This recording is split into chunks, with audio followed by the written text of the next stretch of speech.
Following the turbulent end to last season, an end which, by the way, saw the departure of John Dorahay, Graham West was appointed coach.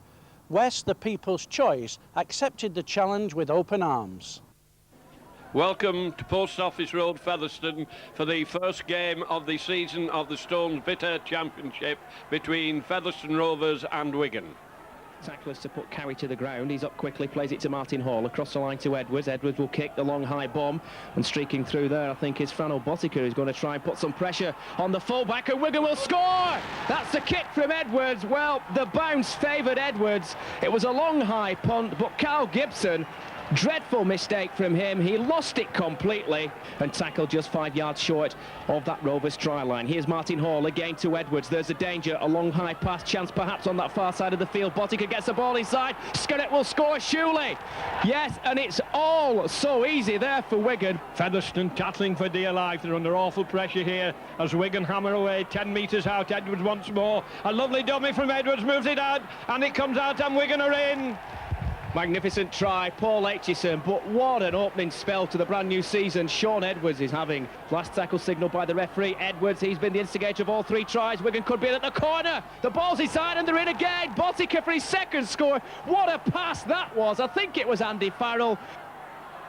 Several errors from Featherstone Rovers when they go forward. Here comes Martin Afire, and if he gets buzzing, Featherstone will really have problems. Here he comes again, links it up, and that was a lovely short ball played by Botica. The ball turned inside, Afire to Robinson. Robinson spotted a gap. Robinson will score in the corner. Brilliant try. He salutes the crowd simply. That was magnificent. 10 points in it. Wigan looking dangerous. Martin Hall to Shaun Edwards. Edwards trying to resurrect another attack. There's Betts. Betts will score. What a magnificent pass. Well, that wasn't forward. Shaun Edwards ripped apart the Featherstone Rovers defensive cover with a beautifully timed pass. It was timed to perfection. So there we have it then. Wigan up and running. A tremendous 20-minute spell in the opening 40 minutes, completely demoralising Featherstone Rovers. So there you have it then. Just confirmation of the final scoreline from Post Office Road. Wigan 36, Featherstone Rovers 24.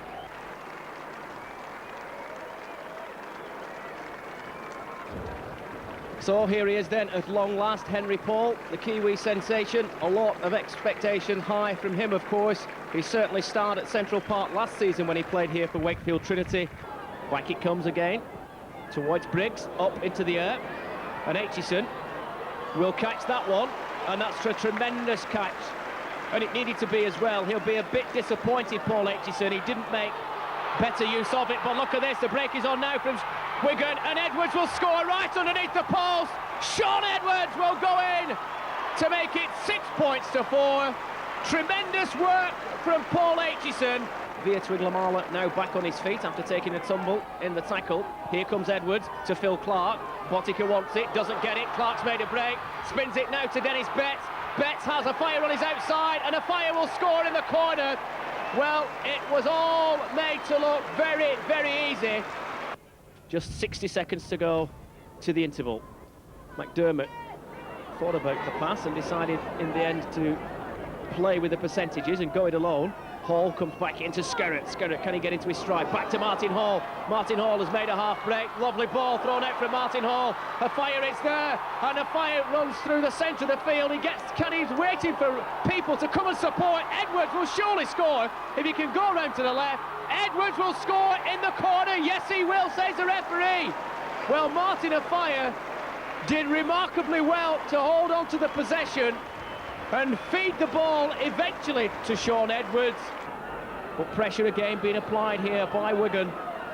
Out it comes. Edwards again involved, as he is always, of course. McDermott steps inside. Botica, it's opened up for McDermott. Charges for the line. Oh, tremendous score from McDermott. But the Eagles' defence will be disappointed. They opened up. They invited him to run into the gap, and he accepted the opportunity absolutely brilliantly. And this is Phil Clark. Good ball thrown out by Clark, picked up by McDermott. McDermott gets the ball to Twiglamala, to Malala on a great run. Connolly, tremendous tackle. Martin Afire will get his second try. And Connolly did magnificently well there to get the ball to Martin Afire. It was set up, though, initially from McDermott, taken up further by Via Twiglamala. Now is the ideal opportunity for Henry Paul to be introduced to the Central Park crowd. So Wigan will surely get possession, or duly get possession from the scrum. They go down the blind side with Clark to Afire. Afire's in for a hat-trick, and again, it was so easy. And doesn't he enjoy scoring tries? Off. And a player has been sent off by the referee for trying to elbow, I think, Martin Afire after he scored the try. Well, Afire was that quick, I don't think he felt a thing. Wasn't the best of passes from Martin Afire. Aitchison took it well. Afire again prepared to link up, but now it goes to Edwards, feeds it to Clark, back out to Aitchison, who finds himself on the left wing and cuts inside and places him to momentarily halt. There's Edwards. Edwards will score again right underneath the post. Brilliant build-up, expert finish, and that is the icing on the cake. He'll be happy to get the first one under his belt. Here come the Eagles, up to the halfway line, but no further progress for them or anybody else in this game at Central Park. It's ended, perhaps as we suspected, before the game had started, but we have got an injury right on the whistle there. It looks as though it's Fran Obotica with the very last tackle of the game. The final scoreline from Central Park, Wigan 40, Sheffield Eagles 16. Now I know that expectations are always high at Central Park, and you played in British Rugby League last season with Wakefield Trinity, but it's going to be slightly different, presumably, playing for the champions this time round. Oh, for sure. I mean, there's a lot more pressure on not just me, but the guys each week. I mean, I'm happy to be here and be under that sort of pressure because, you know, hopefully it'll bring the best out of me. I set my standard today, and I set my standard last year with Wakefield Trinity.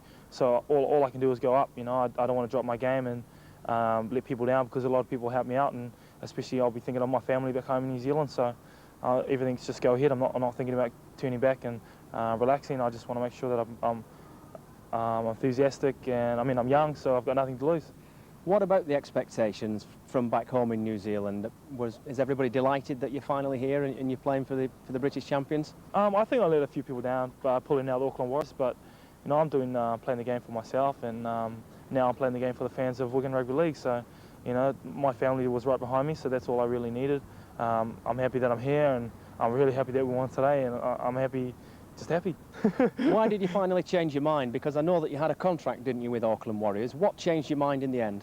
I mean, the chance to play for Wigan, you know, you get that once in a lifetime, and I mean, I played for Wakefield. I saw the hype and the buzz that goes around Central Park when they're playing and when they win, and you know, the fans are great. That doesn't mean that I didn't enjoy my time at Wakefield, and the things there were the same. But I mean, I haven't experienced the Auckland buzz yet, and I might get the chance in 3-4 years, but right now I'm just solely focused on playing and winning for Wigan, yeah.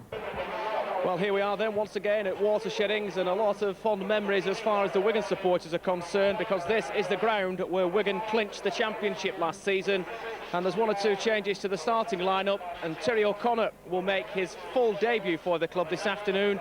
No return to Watersheddings for Barry McDermott. He's out with a hamstring injury. Wigan have set up a good position right in the centre of the goal. Here comes Sean Edwards, swings a short ball out. Dennis Betts drives for the line, throws the ball anywhere. Martin Afire, surely a chance for Wigan on the far side, and Via Twiglamala with a lovely try in the far corner. Martin Afire did well there for Wigan. Connolly coming at full tilt, good tackle by Sean Irwin, picked up now by Henry Paul. Henry Paul makes the advantage forward. There's Edwards! Edwards will score, will he? Yes, he will. Tremendous try from Wigan. Henry Paul twice involved in the build-up. Martin Hall having a good game against one of his former clubs. The ball out to that right-hand side. Here goes into the winger. There goes Jason Robinson. Well, will Robinson be caught? It's got a tremendous chase, and he won't be caught. Jason Robinson right underneath the post, and that was, again, Wigan at their very, very best. Farrell comes in to Aitchison. Aitchison did well to control the ball. We're up to the last tackle. Good defence from Oldham. Cassidy out to Edwards. Edwards thought about the pass inside. Dennis Betts will score! And it was all very, very easy in the end for Wigan. But the timing and delivery of the pass from Sean Edwards was absolutely brilliant. And plenty of tackles left for Wigan to try and set up even more points perhaps. Here's Connolly, there's a fire cuts inside. Oh, it's all easy, isn't it? Oh, what a class finish from Martin Offiah, and it's so easy down this left-hand side. Martin Offiah celebrates the try, and I can tell you he now needs just one try to make it a career of 100 scores for Wigan. That's his 99th try for Wigan. Here's Paul Aitchison. Lovely ball to Henry Paul. Henry Paul, well, Henry Paul's got no support. Martin Offiah is trying to get there. Is he going to need any support? Martin Offiah will score, and that's 100 tries for Martin Offiah since he joined from Widnes. And Henry Paul made a brilliant break. Edwards across to Via Twiglamala. Gets the ball out to Aitchison. Aitchison has set off. Offiah could get a hat-trick.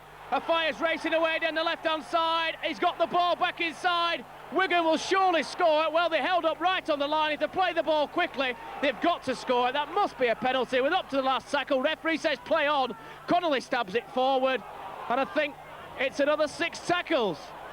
Well, more problems for Oldham. Tremendous pressure now. There's Via Twiglamala. Literally held up, inches short. In fact, he's scored. Via Twiglamala has scored his 2nd try of the game, unless there was a call. And here comes Andy Farrell, and Wigan again has split the Oldham cover. Farrell still going. Good tackle by Gibson.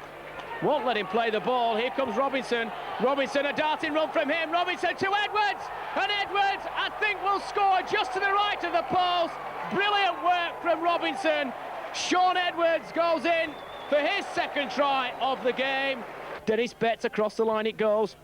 All the way across even further, this time to Henry Paul. Good kick from Henry Paul. Martin Offiah will score a hat-trick. Tremendous kick from Henry Paul. It's 101 tries now for Martin Offiah in his Wigan career, and he's got a hat-trick for the 2nd successive week. Runs behind his own in-goal area. Martin Offiah is still running behind his in-goal area, and Martin Offiah is still going. Good work from the Wigan winger. Well, tremendous entertainment from Martin Offiah. 3 Oldham players come into Martin Offiah. The referee didn't see anything, but the spectators behind the goal certainly did. I think it was an Oldham player who threw a punch in the tackle. Offiah certainly felt it. Here comes Robinson. Can he get past Gibson? Yes, he can. Will Robinson score? Oh, it's going to be a tremendous score for Jason Robinson. He's going to go the length of the field for a magnificent score by the Wigan wonder winger. And that brings the 50 up in spectacular style for Wigan. They got 50 points here last season.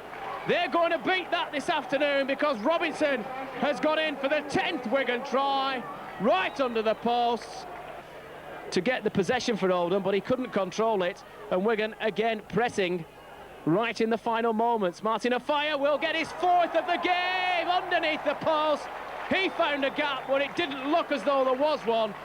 102 tries now for Martin Offiah in his Wigan colours, and his 4th of the game. And you have to say, again, the Oldham cover and defence was not what it should have been. Tremendous performance. 4 tries for Martin Offiah, the highlight of the day. But Wigan, all this, remember, after Oldham had taken the lead inside the first 60 seconds of the action, and the game comes to a close with Wigan in possession. And they've certainly come up with the goods once again. A very, very impressive performance. They can look ahead to the game on Friday at Central Park against Leeds. And who can stop them? Final score from Watershed: Oldham 10, Wigan 58. You've certainly had a very exciting start to the season, as have the Wigan team, of course. Yes, the Wigan team, it's a very young team now. You know, I'm getting to the stage that I'm going to become an elder statesman soon. Not just yet, though. You know, people like Henry Paul, you know, I just love to play, you know, inside players like that. And obviously, you know, the pack is working well. And once we get everyone fit, you know, we'll be a force to be reckoned with. The coach, Graham West, seems to have got the balance just about right at the moment. Some very hard work from the forwards and some electrifying pace and try-scoring from the backs. Yeah, we've got some pretty electrifying forwards as well. You know, Phil Clark and, you know, Andy Farrell, you know, they're pretty nippy as well. And people like Jason Robinson, you know, scored a spectacular try today. I think I was just on the floor looking at it. Yeah, so, you know, all bodes well.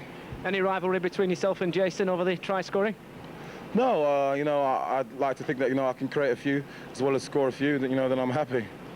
Well, Certainly the Wigan supporters are bound to be happy, and of course a big game coming up now on Friday night at Central Park against Leeds. Yeah, it's going to be a big test, you know, the first probably real occasion of the season, and you know, just got to get back, regroup, and you know, prepare for that. The biggest game of the season so far here at Central Park. Both teams unbeaten, of course. Wigan have played 3 and won 3.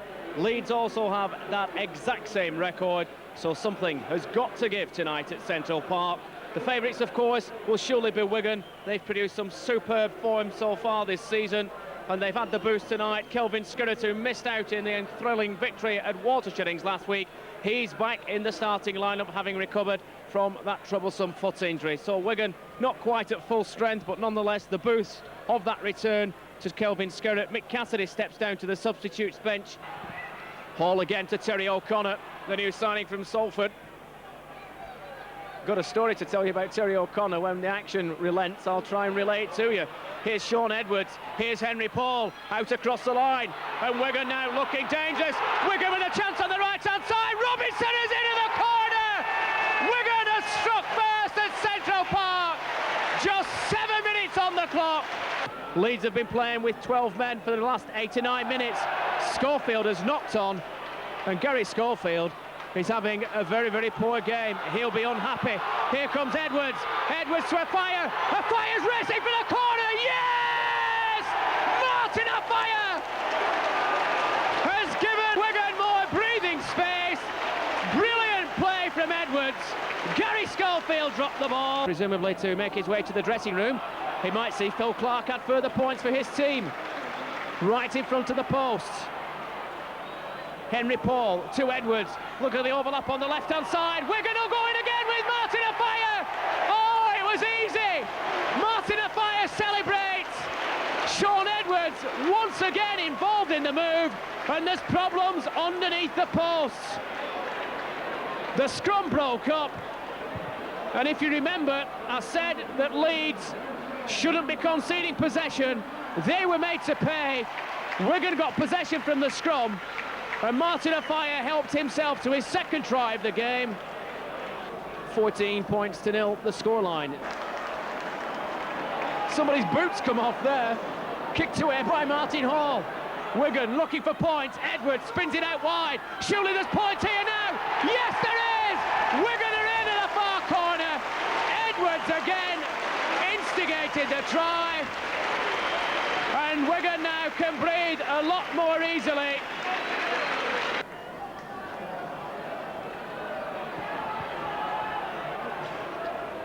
Now it's Betts. Betts strides forward. Betts strides forward. Martin Afire could get a hat-trick. Somebody will score. Connolly will race in. And Leeds are in danger of being hammered at Central Park. They've got a dreadful record here. The latest Wigan try scorer, Gary Connolly. The cries of easy, easy go up. And that's exactly what it is at the moment. Lovely ball to Robinson. Robinson could score in the corner. Jason Robinson turns the ball to Edwards. Edwards scampers in. Brilliant Wigan score. And Sean Edwards will celebrate in style with Martin Afire. Superb play. Celebrations all round at Central Park. And this is brilliant from Wigan. And the question is, who can stop them? Final score from Central Park, Wigan 38, Leeds 6.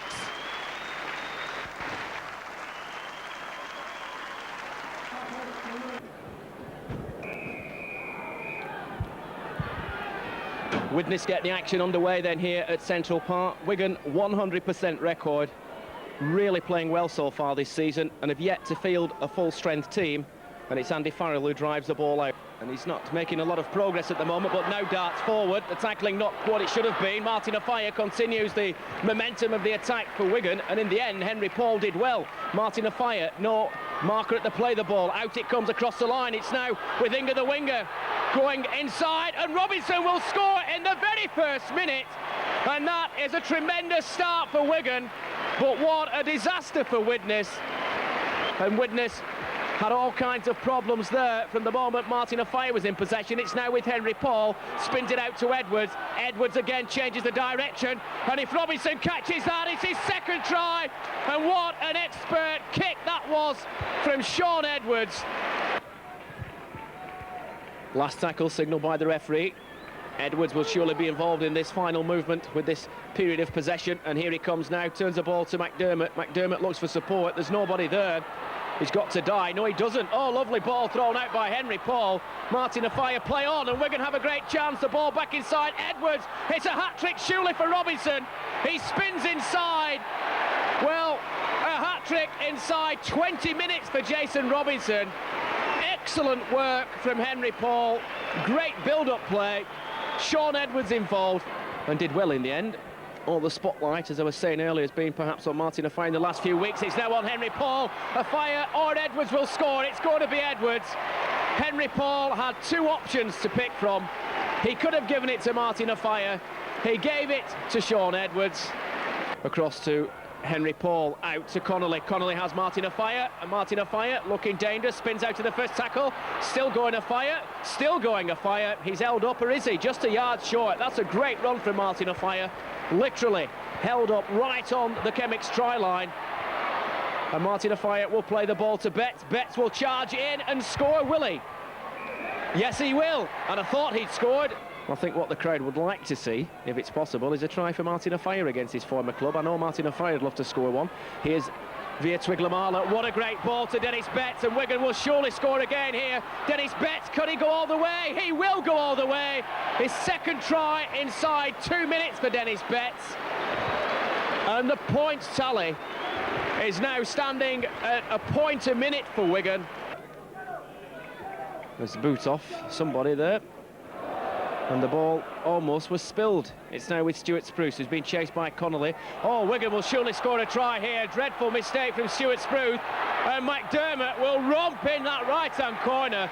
That's a great try from a prop forward who's obviously banging form.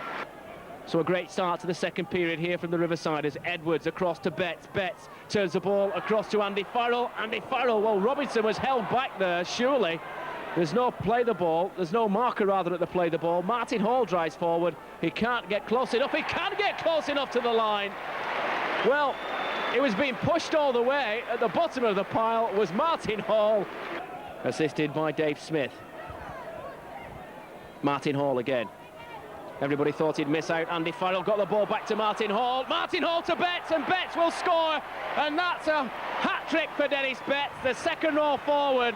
And tremendous work from Martin Hall, Andy Farrell, Martin Hall, and then Dennis Betts. And witness, well, a good comeback from them in the second half. Craig Makin got a try, so too did Jason Green, and their goals came from Adrian Hadley. Perfect start, a try inside 60 seconds and a hat-trick inside 20 minutes for Jason Robinson. Yeah, Jason's playing very well. He took the opportunities well and scored 3 good tries. The first half was a great first half, but it deteriorated a bit in the second. I think we probably got a bit overconfident, and things that we tried didn't go according to plan. Nonetheless, a very, very encouraging performance and a great start to the season overall. You keep winning week in and week out, and that can only be good for confidence, and you're collecting points. It looks as though the main challenge is emerging from across the Pennines at Bradford Northern. Yeah, well, they've got an unbeaten run as well, and they're playing some very good rugby. They've got some great players there, and I think they can only get better. You know, we've just got to go ahead and take out each game as it comes, week to week, pick up 2 points, and wait and see when we come against them. But like that, each week the 2 points is very important. At the moment, there don't appear to be any weaknesses at all in the Wigan team. I'm sure you're not going to agree with that, but the two main props perhaps from last season, Neil Cowie and Kelvin Skirrett, haven't featured regularly. The two new boys have done well. Well, that's why we've had the unbeaten run. There's plenty of competition for places. Everybody's wanting the berth, and you know, we just got to keep it that way. When the other props come fit, you know, they'll just have to do the work to get back in. It's the same with all the players.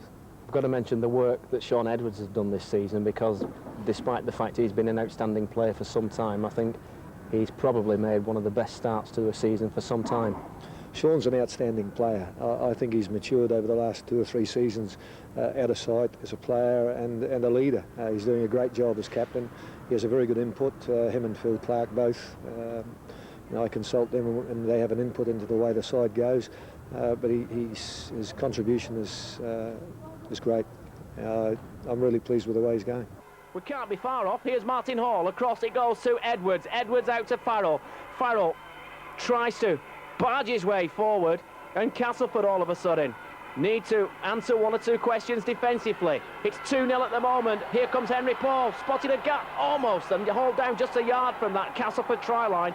Best moment so far for Wigan. Robinson across to Edwards. Edwards dinks it towards the far corner. That could be a try, and it's a brilliant kick from Edwards, and a superb try from Twig Lamala. Sean Edwards has done it again, and how many times have we seen it this season? One-handed catch. Like Bruce Grobler on a good day. Here's Clark. The bomb goes up. A tester for Castleford. It's still up in the air, and that's not good defence from Castleford. Wigan will score a very simple try. Henry Paul will score a very, very simple try indeed, and the defensive work from Castleford, frankly, was appalling. A big test. Will Wigan pass it? 15-8 in their favour. Botica across the line to Edwards. And now to Henry Paul, and now to Inga, the stinger, and he goes stinging forward. Brilliant run. He tried to get the pass out, and he shouldn't have done. Wigan will score. Play on, said the referee. Martin Afire will score. Was it a forward pass? It looked it. The referee said it wasn't. And Wigan will capitalise on an error again from Castleford.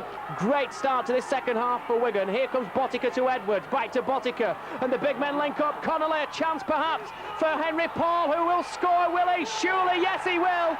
It was made to look easier. Second try for Henry Paul. Edwards, a little dummy, gets his kick in, a high kick. It's being followed, they've been weak on this. And once again it's been done. It goes to Twiggamala. Twiggamala moves it out onto Robinson, and Robinson is in. It was all so easy, wasn't it? And what has gone wrong with the Castleford defensive network? Who will oblige? And if he hadn't have missed the other simple conversion, we would have had a fight on our hands. However, it's all for nothing as far as Castleford are concerned, because the final hooter has gone at Weldon Road. A remarkable scoreline in the end when you consider that Wigan were in the driving seat and leading by 31 points to 8. There will be concern about the final 20-minute performance, but in the end, the victory is Wigan's. They maintain their 100% record. 31-28, the final score. Frano Botica is back in the Wigan starting lineup for this afternoon's game against Wakefield Trinity, and indeed it will be the talented Kiwi who gets the action underway. Wigan looking to maintain their 100% record this season on a very damp and slippery surface at Central Park. Wakefield Trinity immediately in possession. Run the ball clear to the edge of their own 25-yard line. Yes, it looked like an 80-yarder there. And now Wigan battering away again, tearing down the field. And this is what's been... Here comes Murdoch. Oh, it's going to be a magnificent score. That is a super score. Murdoch races in from 30 yards. To Via Twiglamala, linking up is Paul, and that's good work. There goes Gary Connolly. Gary Connolly will score a superb try. He's going to slide in. That's a brilliant score from Gary Connolly. And there was a problem as Connolly scored it with the challenge which came across. And still problems now with Afire. He's going to squeeze it at the corner. That was a great ball thrown out to Martin Afire. And Wigan looking dangerous, just round about 12 metres away from the Wakefield Trinity try line. Good ball thrown out by Murdoch. Dennis Betts, and the pass has gone to ground, but it's picked up. Surely a score. Henry Paul will score. Yes, he will, against his former club. Former Oldham player, so I think we've got 3 former Oldham players. Martin Hall on Wigan. McDermott went off, of course. And Gary Shields, Mark Shields and Gary Christie, 2 other former Oldham players. And some real exciting work being done by Wigan. And the ball goes out to Martin Afire. Martin Afire down the left-hand side. Oh, he's going to score his second try. Martin Afire has done it again for Wigan. That was quite magnificent from Afire, and a wonderful try. Play on, it's got to be play on. It didn't go back. Robinson chips it forward. He needs a lucky bounce. Brilliant play again from Spencer, the Trinity fullback. who's had an outstanding game this afternoon for Wakefield Trinity. That was brave. It wasn't a good pass. Wigan will score. And Henry Paul will never, ever score an easier try. There's Gary Connolly. Connolly to Henry Paul. Lovely reverse pass and lovely passing movement. There's Phil Clark. Great passing from Wigan. And I don't think Wakefield Trinity even knew had the ball there. Chip kick comes in. Has Connolly scored? Well, somebody has. I think it was Connolly in the end. Robinson, and there's an opportunity, you have to say, looking on that left-hand side. There's Andy Farrell. Fires on a hat-trick. The ball comes inside. Connolly keeps it going. It's picked up again by Henry Paul. A touch lucky, and the momentum has been lost temporarily. Connolly chips forward. The race is on. Connolly will score his third. Well, it was either Connolly or fire. Make your mind up. Take your pick, really. But a try, nonetheless. Wigan still lucky to get 50 up. Here's Murdoch. Murdoch to Cassidy. Cassidy wanted to get the ball wide. There's a massive overlap. And Wigan have won the game comprehensively with a very, very good performance. Tremendous victory. Wigan 46, Wakefield Trinity 0. Well, Scott, welcome to Central Park. I don't know if this is traditional Welsh weather, but you must be hoping eventually to get into some action. Yeah, you know, it's great to play, but at the moment I'm still learning the game. I'm here today watching and pick up a few tips. How has the training gone so far? It's good, it's going well. Trained early part of last week and then I had to go home, but it was good. It's good, you know, it's different, so just adapting quietly, you know. I know that it's a couple of weeks since you actually signed and put pen to paper. It was obviously a very big decision for you. Yeah, well, you know, it's a big decision, and I've got to move my family up and everything. But this one, I think I made the right decision, and looking forward to settling down here.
Well, finally then, the action about to get underway. It's Workington Town who kick off. A much delayed start, of course. Plenty of congestion at the turnstiles here at Derwent Park this evening. Wigan immediately into the action with Cassidy.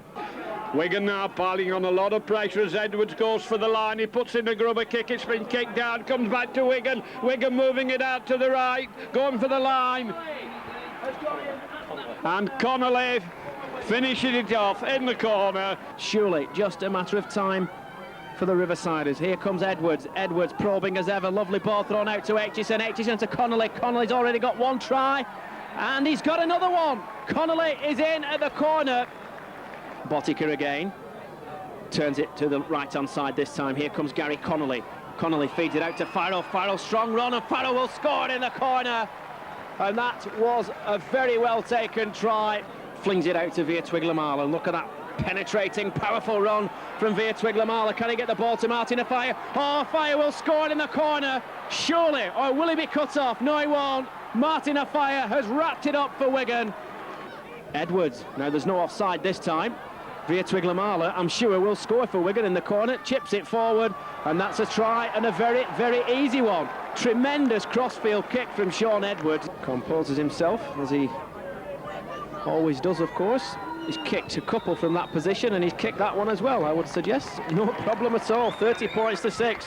And that, I think, as they say, is that. So Wigan coming back, they trailed 6 points to 0 at the halfway stage, but they've got it right in the second half. Wigan win in Cumbria, the final score, Workington Town 6, Wigan 30. Andy Gregory there in the middle of the field, wily Andy, not in his first flush of youth, but the brain is still very quick, and the skill is there, maybe a little bit lacking in the speed that he had in those fantastic games that he played for Widnes and for Wigan. It will be Andy to start the game from left to right, and here we go for what could be a really hard game. Wigan, big change in the front row, missing Skerrett and missing McDermott, all looking for who's going to be the first man. And Betts is through, going for the line. Beautiful take by Dennis Betts there. 6 minutes gone. Good play by Connor. Onto Offiah's in the middle of the field. Offiah going out wide. Can't get his passing man. He has to go. Wigan going hard for the line. And Robinson finishing off brilliantly. Well set up by Martin Offiah. Onto Edwards. Edwards a long pass out. Wigan moving. They were beautiful off to Connolly. Connolly turning down the wing. Has Offiah inside. Offiah with a run for the line. A tremendous try by Wigan from inside their own 20-metre area. Beautiful passing. It goes the other way onto Edwards. Edwards a long pass, Paul, moving it across. Dumbing his way, Twiggamala going for the line. A great run by Twiggamala. He sold a beautiful dummy. Wigan trying to kick the way through, and the brakes on. Wigan going hard for the line, and they're going to... Dennis Betts having a great afternoon. But a lot of credit to Neil Cowie. Neil Cowie made a tremendous run.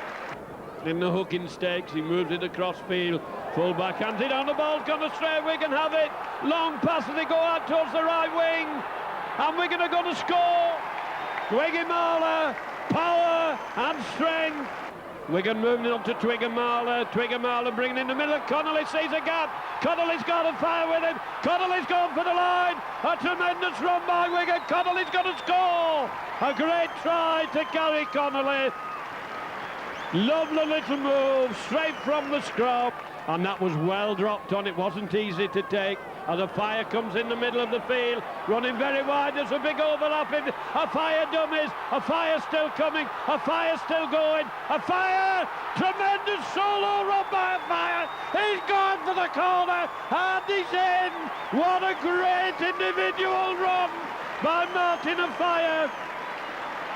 Wigan dropped onto a loose ball on their own 20-metre line. Played it, and it came out to Offiah, and he dummied and he ran wide. And from way out on the left wing, he surged out towards the right wing, and they couldn't lay a finger on him.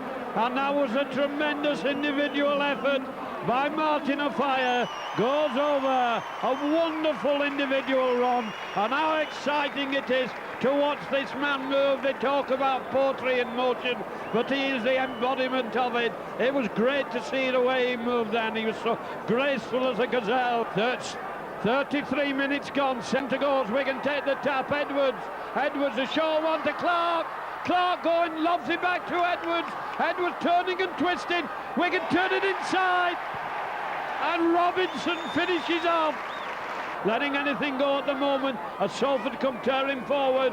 Couldn't get the pass in, and there goes the hooter for the end of a great game with a final score: Wigan 52, Salford 22. Graham Annesley, experienced official, and Henry Paul preparing to get the action underway. Well, it was good and bad news here last season at the Boulevard as far as Wigan were concerned. Tremendous victory in a Challenge Cup tie where they won 22 points to 21. This after trailing 21-4 at one stage in that game. But they were beaten in the league campaign here last season, and one can expect a fairly fiery start, especially from the whole team, who are bound to be fired up for this one. Only one win for the home side so far this season, of course, under their new coach Tony Gordon. Spreads it wide, picked up by Murdoch. Dennis Betts, a skipper tonight, and already an opportunity for Wigan. Will they go in at that far corner? It's a tremendous burst forward. Great running there. That was Barry McDermott. And as he scored, Martin Hall has gone over for an early try for Wigan. Well, that was a goalkeeping catch, if ever I saw one. Took a deflection. Paul Aitchison, superb fullback play from him. Henry Paul spins the ball out wide. Martin Afire. Martin Afire trying to go around the whole cover. Martin Afire, superb run from Afire. Now, what we're going to see here, he's got on the outside. Oh, Martin Afire is surely going to score. Yet another magnificent try. That had class stamped all over it. Literally the length of the field.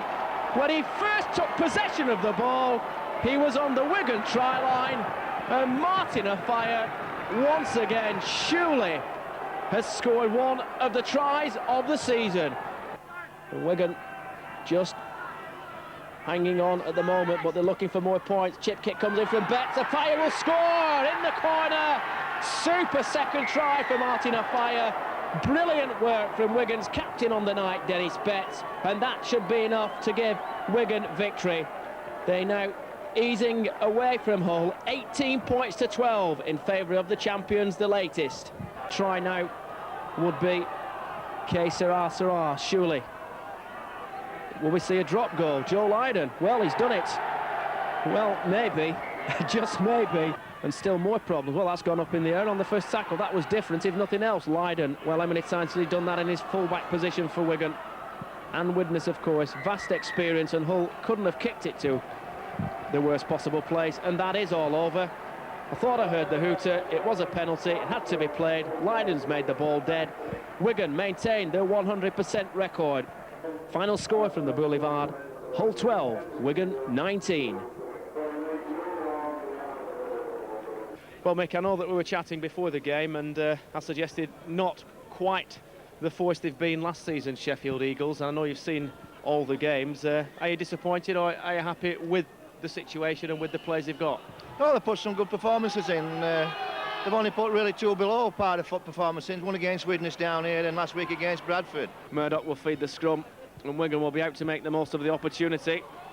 Terrible mistake, you have to say, from Darryl Powell on Forster. 5 tackles now. Wigan barge for the line, and they have scored on the second tackle. I think it was Martin Hall. Wigan played the ball quickly. Martin Hall to Murdoch. Murdoch across to Henry Paul. And that's a wide pass, a touch dodgy, but it's been taken by Veer Twiglamala. Opportunity perhaps for Veer Twiglamala. Oh, he's going to steam in at the right-hand corner. Oh, that's a great tie from the Kiwi. Superb try. And Sheffield Eagles rocking at the moment defensively. Cowie, couple of yards from the line. It's out to Martin Afire. The pass goes out. Wigan are in again, or are they? Yes, on the far side, as Wigan turn the ball back inside. We're up to the last tackle, I think. And I think that is a try as well. And Wigan have got in for a 4th try. I think it's a strange low, is that though, Jack? Oh, here goes Tugamala, breaking downfield, weaving his way around. Good run from Tugamala. Oh, he got the ball away to make. Oh, we're going to go to score a super try in the far corner. What a try! And once again, Wigan move the ball out to the left-hand side. Taken up by Neil Cowie. Strong, powerful run, turned inside. And Joe Lydon's gone in for a try for Wigan. There was Martin Afire, and that as far as this game here at the Don Valley Stadium is concerned. A very good effort from Sheffield Eagles, but Wigan march on top of the championship table. Final score from the Don Valley Stadium, Eagles 20, Wigan 36.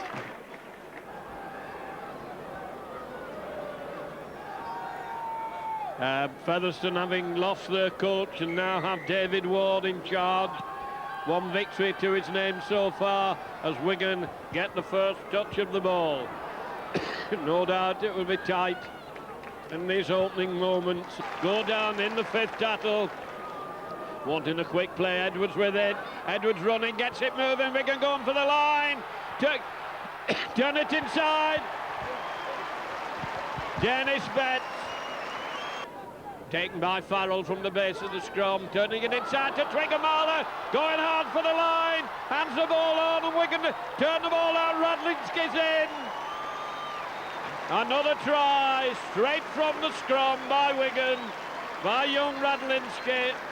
This Featherstone side, bit of a mauling with the tackler and the tackle. Wigan have a big overlap if they can keep it moving, and they're going for the line, and they must score.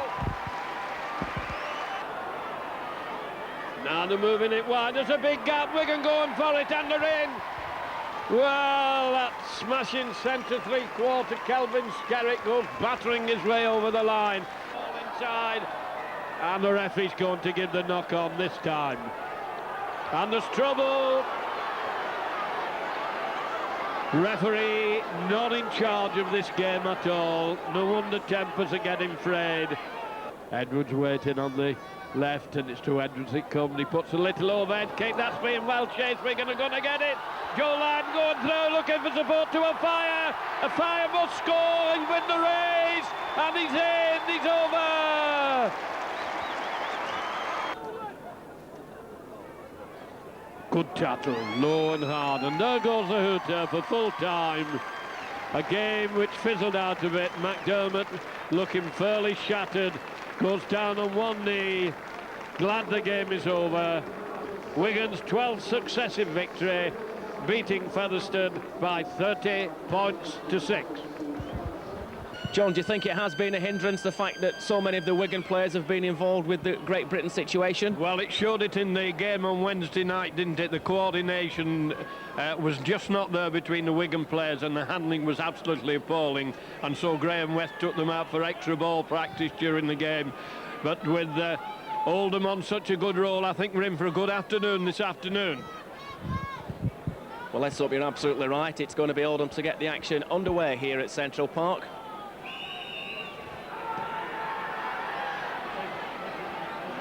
Edwards quickly into the action.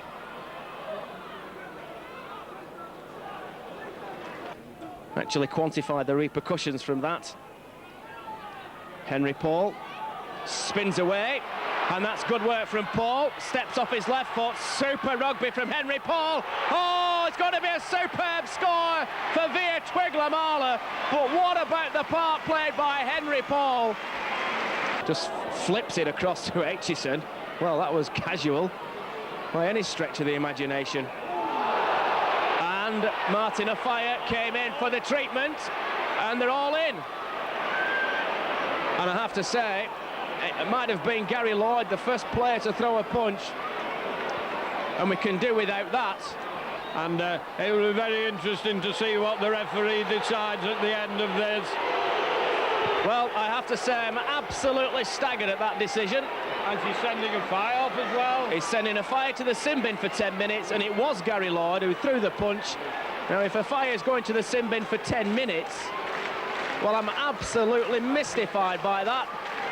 I cannot understand it. I fail to see how Martin Afire, what offence has Afire committed? Well, he shouldn't have put his face into Lord's fist, should he, really, I suppose? They're coming off together quite amicably. Understand that. I must admit I'm fairly mystified again there, John, by what the referee's seen. He's obviously seen something I think nobody else has in the ground.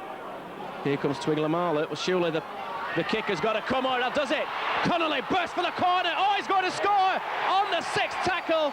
Gary Connolly goes in at the corner. Wigan beginning to boil and bubble, and here comes Henry Paul again, looking for the try line, gets the ball inside to Martin Hall. Martin Hall, it's a try.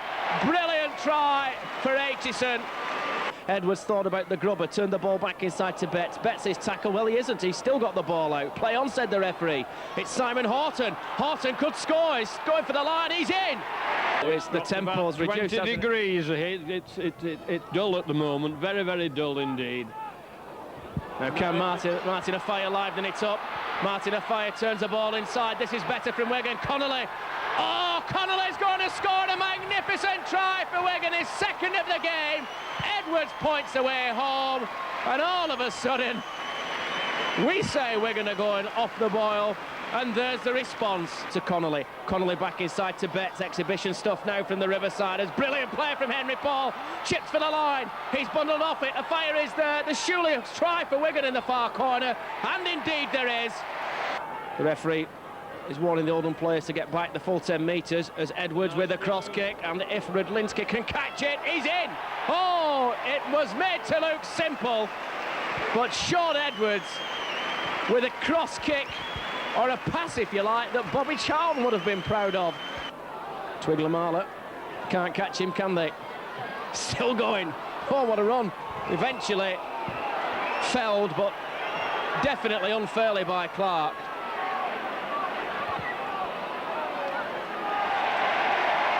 And he's going off. I didn't see the card. I didn't see the colour of the card. It's red. It was red. Red.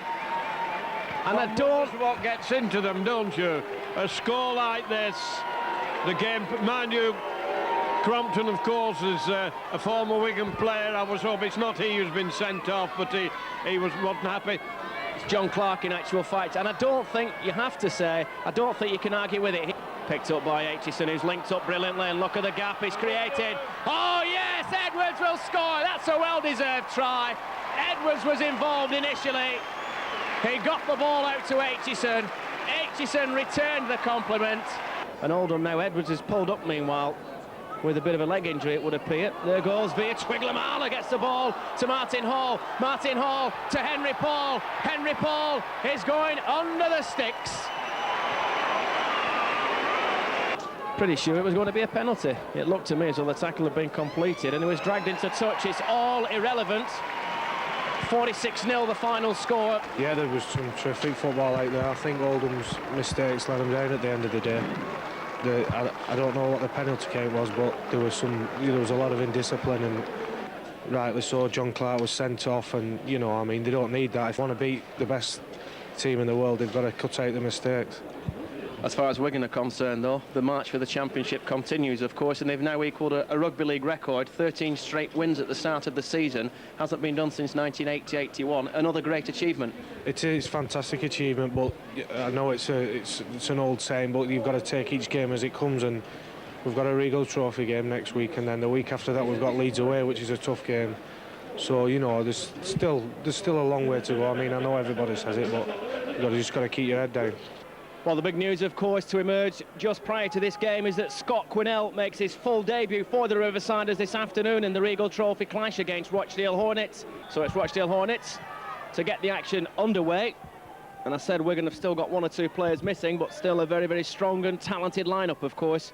And certainly Simon Horton has taken his opportunity well in the last few weeks, although that's not the best of starts. So apparently it's a penalty to Wigan. Bit dark and murky, the weather around Central Park. Wigan will be looking to lift that gloom. Scott Quinnell, will he get his first touch of the ball? Out it comes, and there he goes. Quinnell drives the ball in. His first touch in senior action for Wigan. And runs right into a three-man welcoming committee of Hornets forwards. Here Martin Hall misses out Andy Farrell. They come from deep and gives the ball. Oh, great play. Well, it filled the commentator, didn't it? Because I thought he was going to miss out Andy Farrell, and of course he didn't. A minute on the clock. Farrell in for the try. The league campaign going absolutely brilliantly. Wigan bang on course to retain the championship. Great ball. Here comes Rudlinski, and there goes a fire. Oh, that's 6 points. Forget it. It's K. Sarah. Brilliant handling down the right-hand side. Chris Rudlinski involved.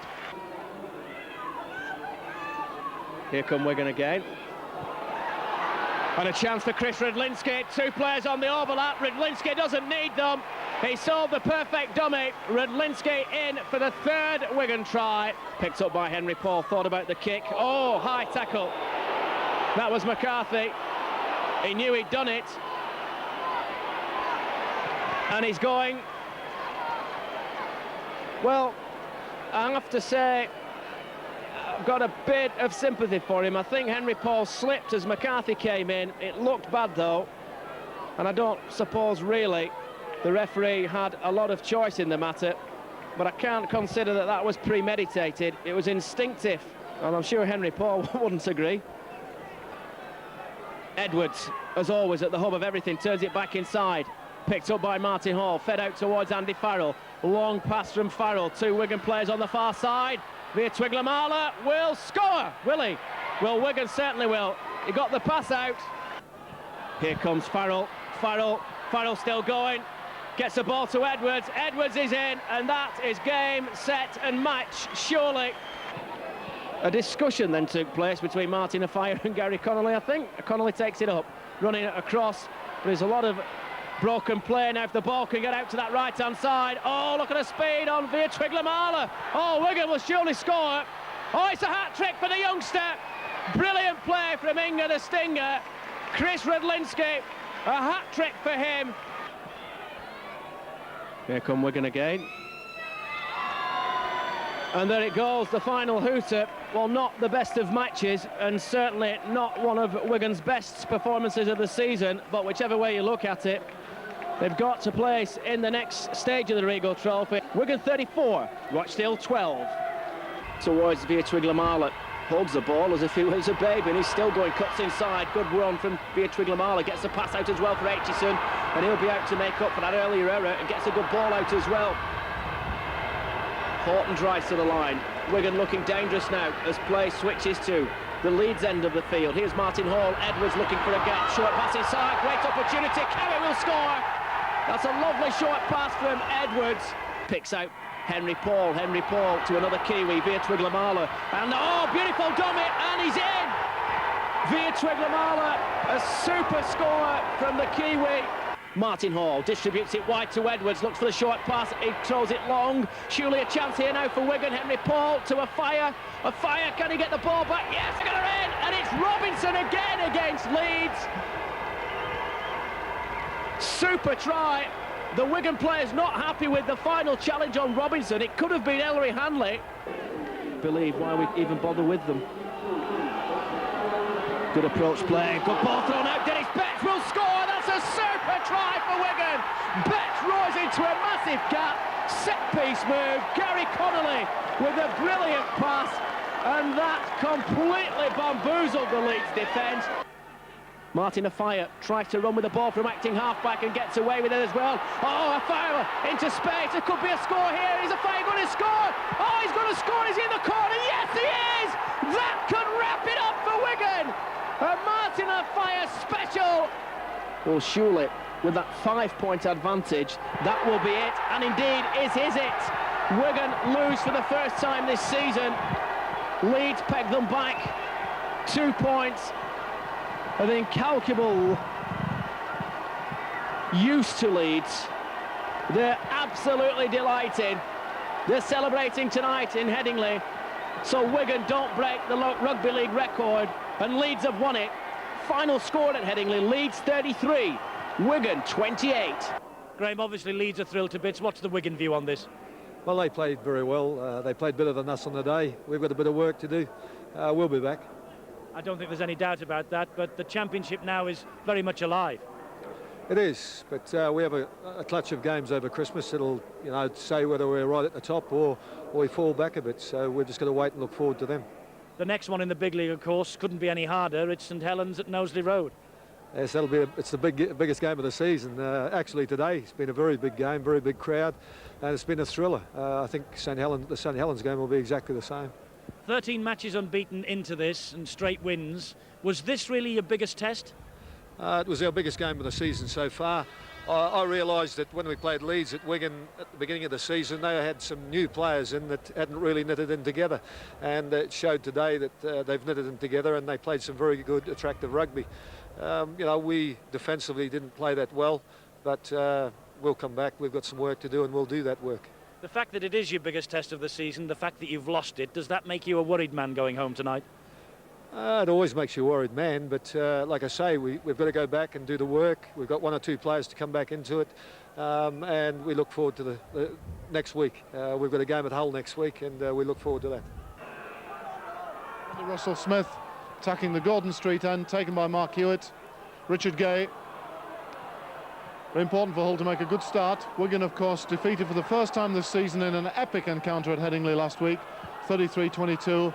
Wonderful game. Last tackle. Here's goes Martin Hall. He's got a kick. There's Edwards. Could be danger here. Edwards will surely score. Yes, he will score. The first try, it was all so simple, wasn't it, in the end? And in a broken field, there could be problems. That was a forward pass from Edwards. Referee didn't spot it. There could be danger. There's a fire. Another forward pass. A fire will score, and it will count. There was 2 forward passes in the build-up. But a fire will go in for his 23rd try of the season. Here's Botica via Twiglamala. Oh, good work from via Twiglamala, but not good tackling from Hull. There's real danger here now for Hull because Farrell could score. Edwards is there. Farrell doesn't need him. He's going to score. Andy Farrell set up by via Twiglamala.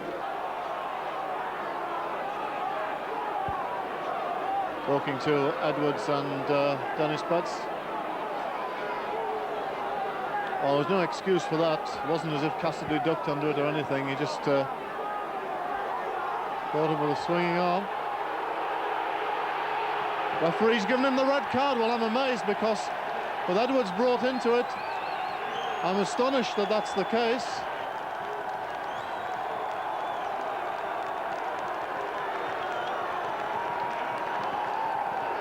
They brought Sean Edwards into it, Brian. I thought the ticking off was all there was going to be. Yeah, I'm surprised. Backs down at loose forward. Scrum breaks quickly. Some work. And there Farrell goes roaring away. And Hall is struggling. Farrell could go in himself. He's got Edwards. Edwards, he looks and turns. Surely a score on the cards. Martin afire with his 2nd of the game. 24 for the season. And it was all so easy. But Wigan now, even with 11 men, look to be busy and inventive. Beautiful ball from Edwards. Super handling from Via Twiglamala. He's got options to the right and to the left. Via Twiglamala. Can Wigan get a hat-trick for a fire? Yes, they can. That's a hat-trick.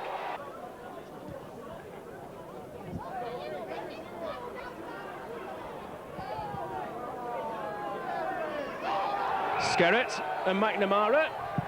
And that's a penalty, I think. Hey up. Well, it's all on there. Hewitt and Edwards and everybody's in, including the referee. Not a pretty sight.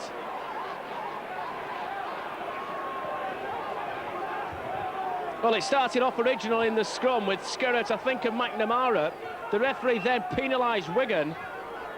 He's reaching for a card. I think they're going off. I think Edwards is going off, and I think Hewitt is going off. Edwards is going for the sin bin with Hewitt. And they're still at it.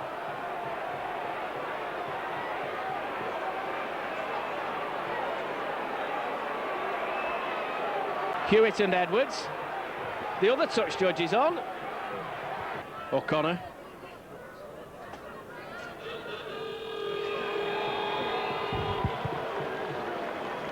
Well, an interesting 3rd round Regal Trophy match at the Boulevard. Hull producing a good effort in the opening 30 minutes or so, but Wigan in the end winning very comfortably indeed. 38-14 the final score.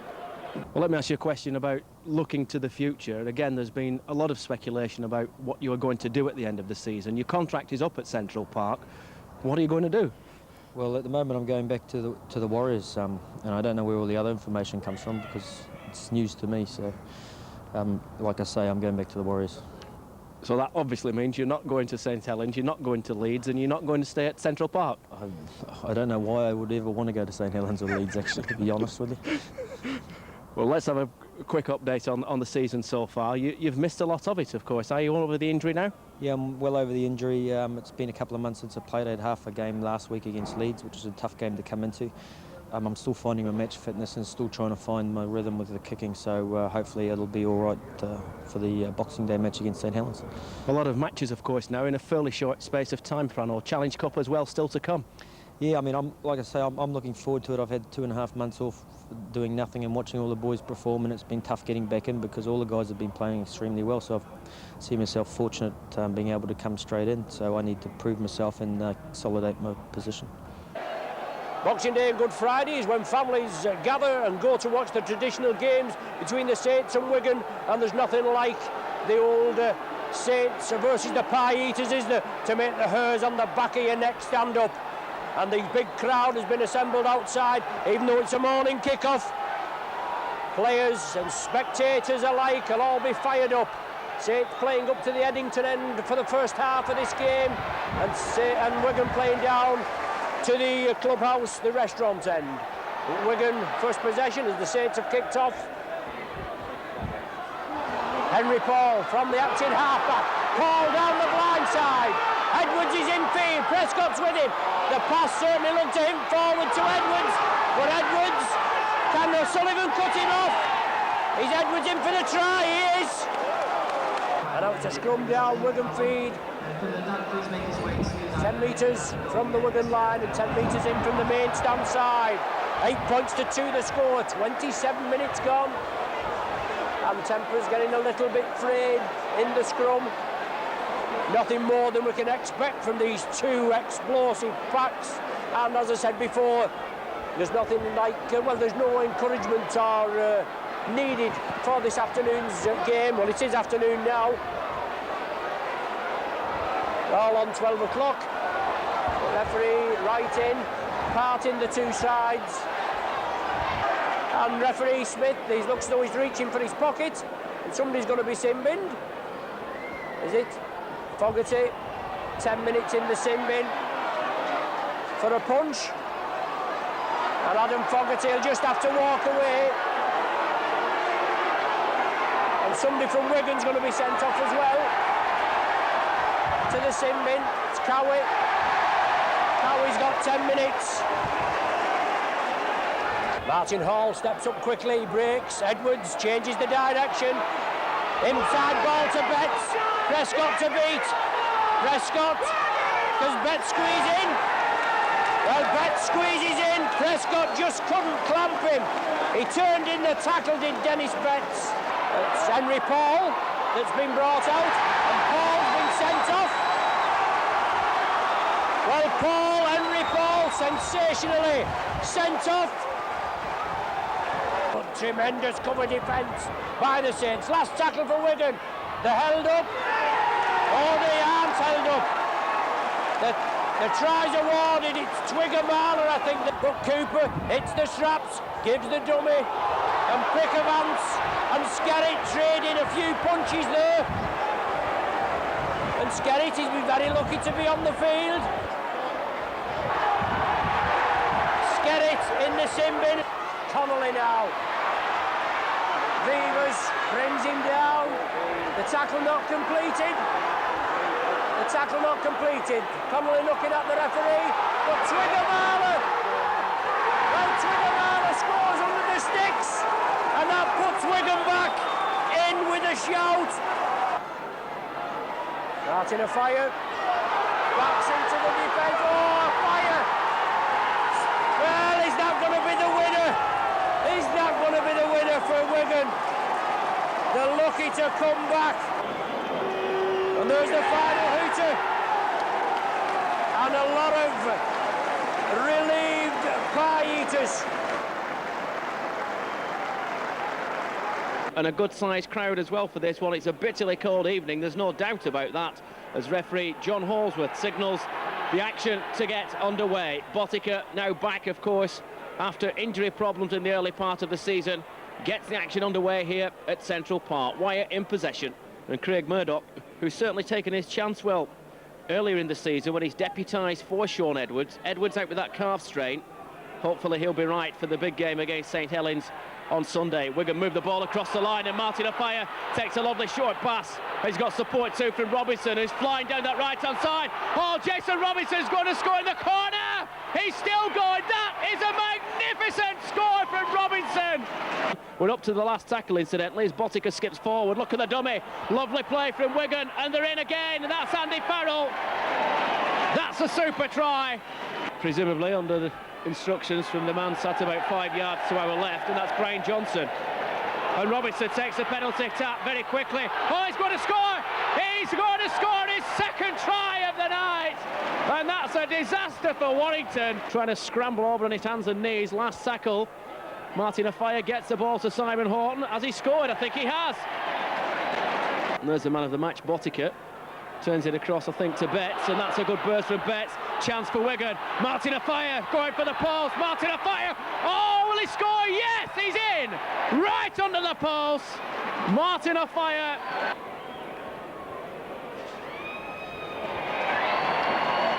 So Wigan go 3 points clear at the top of the championship table. It's Wigan who come up with the goods and the points. Final score from Central Park: Wigan 30, Warrington 12. Well, it's another packed house at Central Park, and why not? Because these two teams, of course, met just a couple of weeks ago on Boxing Day in the league encounter at Knowsley Road. On that occasion, they served up an absolute rugby league classic. Can they match it this afternoon? Wigan move it quickly. The cross kick comes in from Edwards. It's another tester for Alan Hunt, and Wigan have got possession with Connolly. It's on the last tackle. Henry Paul will score for Wigan! Oh, what a mistake from Saint, but give credit to Henry Paul. He caught the high bomb from Edwards, and somebody is going in the sin bin. It looks like Apollo Perolini. Well, a little bit of niggle there. Sonny Nicol went for the try line. David Campbell, he's trying to sort him out. Some cover. And here they come again now down this right-hand side. Andy Farrell gets the ball back out to Henry Paul. Henry Paul's going for the line. Henry Paul scored for Wigan, surely! Henry Paul has got his second try of the game. Short pass inside to Skerritt, and I'm not so sure that that was indeed a forward pass. Skerritt and Sonny Nicol are having a bit of a disagreement, I think. A bit of a facial massage there, I think, for Sonny Nicol from Skerritt. Nicol, well, he'll certainly know his way to the disciplinary hearing. He was there on Thursday, and Kelvin Skerritt never ever known him to take a backward step, whatever sports he's playing. They're going in the sin bin. The referee is inviting the two players to go and sort out the differences in the sin bin for 10 minutes. Skerritt says, "Are you sure, sir?" And I think surely he's got to go in the sin bin. Yes, he does. And now it comes out to the left. Aitchison on to Skerritt. Skerritt scored! Kelvin Skerritt has got it in the corner! A lovely short pass into the path of Skerritt. But now he's dropped the ball. And what's happened there? Hello, hello. Well, I'm not quite sure. It was certainly a Wigan player who I saw throwing punches. Well, I think it was Kelvin Skerritt, I've just been told, who was being involved in the incident, so no major surprise there. And Nicol again is squaring up to somebody there. Sonny Nicol just moved forward. Skerritt's going off, I think. Or is he? What's he going to do, the referee? Yeah, Skerritt's off. But Wigan have the ball in the hands, and they'll look to either score or slow it down a little, Jack. Well, there it is. That has been an absolutely fantastic 80 minutes of rugby league. Once again, Wigan and St Helens has served up a rugby league classic, and I don't know how any two rugby league teams in the British game can match it. Very confident, they've trained well. It's just a matter of putting it together on the park today. We know we're in for a tough game, but my team are tough as well. I think one thing there, Ray, is that Henry Paul breaking through. He's got Jason Robinson. Just young flowers to beat. It's Robinson going for the line. Oh, try! Superb efforts from the youngsters against the Wigan Flyer. Gil Connolly moves it for the corner, but again desperate defence to Nicol. He's looking for help. The fire. Oh, is he over? Yes, he is. Martin Offiah.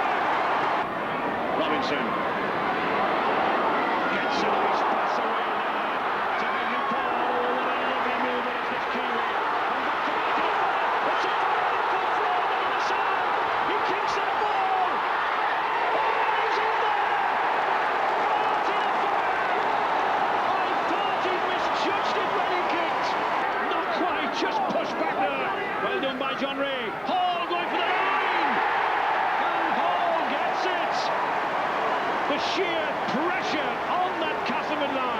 it may not be so bad, but it's been a great game there. And a magnificent break by Connolly. He's got Martin of Fire racing in there. The Fire in for his third try. A hat-trick of tries for Martin of Fire. To Aitchison, just everywhere. And there it is, the final whistle. Wigan avenged that humiliating defeat in the final by Castleford last season. Move on to the third successive Regal Trophy final, and the 8th one in all. It was that man Martin of Fire, his hat-trick, that proved one of the big problems for Castleford. It's going to be Frano Botica to get the action underway. And remember, last April, I think it was, Wigan lost here by 10 points to 6. Came here twice last season. The first one was fogged off, if you recall. Botica, chip kick over the top. Botica's still going. Trouble, try! Super score for Botica. That was a superbly judged kick from Frano Botica. Now Martin Hall again sets up Murdoch. Little chip kick forward. Good kick from Murdoch. And Wigan have scored. I think it's Phil Clark, and again, in fact, it's Henry Paul who's got the try. Wigan looking dangerous with Dennis Betts. Good ball across to Aitchison. Aitchison could score. Aitchison, has he scored? Has anybody scored? Oh, there's Twigler-Marlow. He's got other ideas. He's still going. What a powerful run from him in the dying moments. And there it is, a tremendous Wigan performance. 3 tries have set them up for victory. They're back on top of the championship table. They've won at Odsal. Bradford Northern 10, Wigan 14, the final score. They've got a difficult pitch to contend with as Botica gets the action underway. Doncaster's lineup is like this: Brad Hayes at fullback, Leon Williamson, Tony Zelli, Chris Rudlinski wants it all the way over, and there's an introduction for Scott Quinnell. He drives the ball in, and that's the 6th tackle, signalled by the referee Ray Tennant. Looks to be an eye injury, presumably sustained just a few moments ago. It was Mick Cassidy who's held up just a couple of yards short. We're going to try again, this time down the right-hand side. Possibilities here as the ball is out, and Jason Robinson is in. Botica players beginning to open up a bit. Oh, Frano Botica with a superb sidestep. Here comes Mick Cassidy. Must be a try here for Wigan. Betts is going to go in underneath the post for a great try for Wigan. Murdoch. Botica to Betts. Betts across to Twigler-Marlow. Tries to the line. Robinson's in. Try number 2 for Jason Robinson. 10 metres of the Doncaster try line.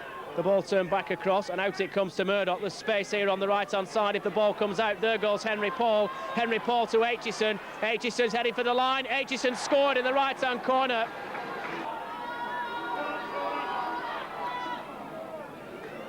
And there it is.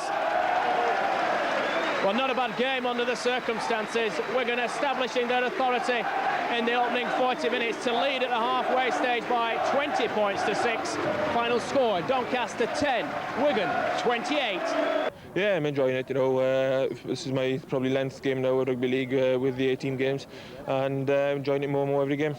Is it true to say it's still a learning process for you at this level? Oh yeah, it's every game we go on, you learn a bit more and enjoy it a bit more. So it's going well at the moment. So Stuart Cummings, who jets off to Australia next week to referee in the World Sevens, taking charge of his first final, the Regal Trophy final, 1995. And one, I think, Terry, to whet anybody's appetite. Yes, a pulsating encounter in Storey. 2 very good sides, and Wigan with a hectic schedule of late. Be interesting to see how they perform. And Warrington looking forward to a very challenging task today. So Jonathan Davis starts the pitch very firm underneath. The underground heating really worked the trick. The helpers were shoveling the snow off this morning. Well, the Warrington defence moving in quickly, but not putting the man down. And it's Phil Clark racing away here to the corner. He's got Jason Robinson to Ingamala, storming towards that line. And to Ingamala, he's in at the corner. Edwards to Betts. He's got Paul. He's got Botica for the corner. Paul back to Botica. Oh, and Botica, he's in at the corner. Hall and Edwards setting another attack in motion. Out to Twingamala here. Will he take them on? He does. Oh, he shrugs off 3 or 4 and he puts Connolly away. That was magnificent centre play. And Henry Paul again with a high kick. Oh, he's got the ball.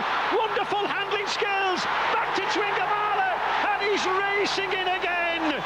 Oh, Twingamala has the try.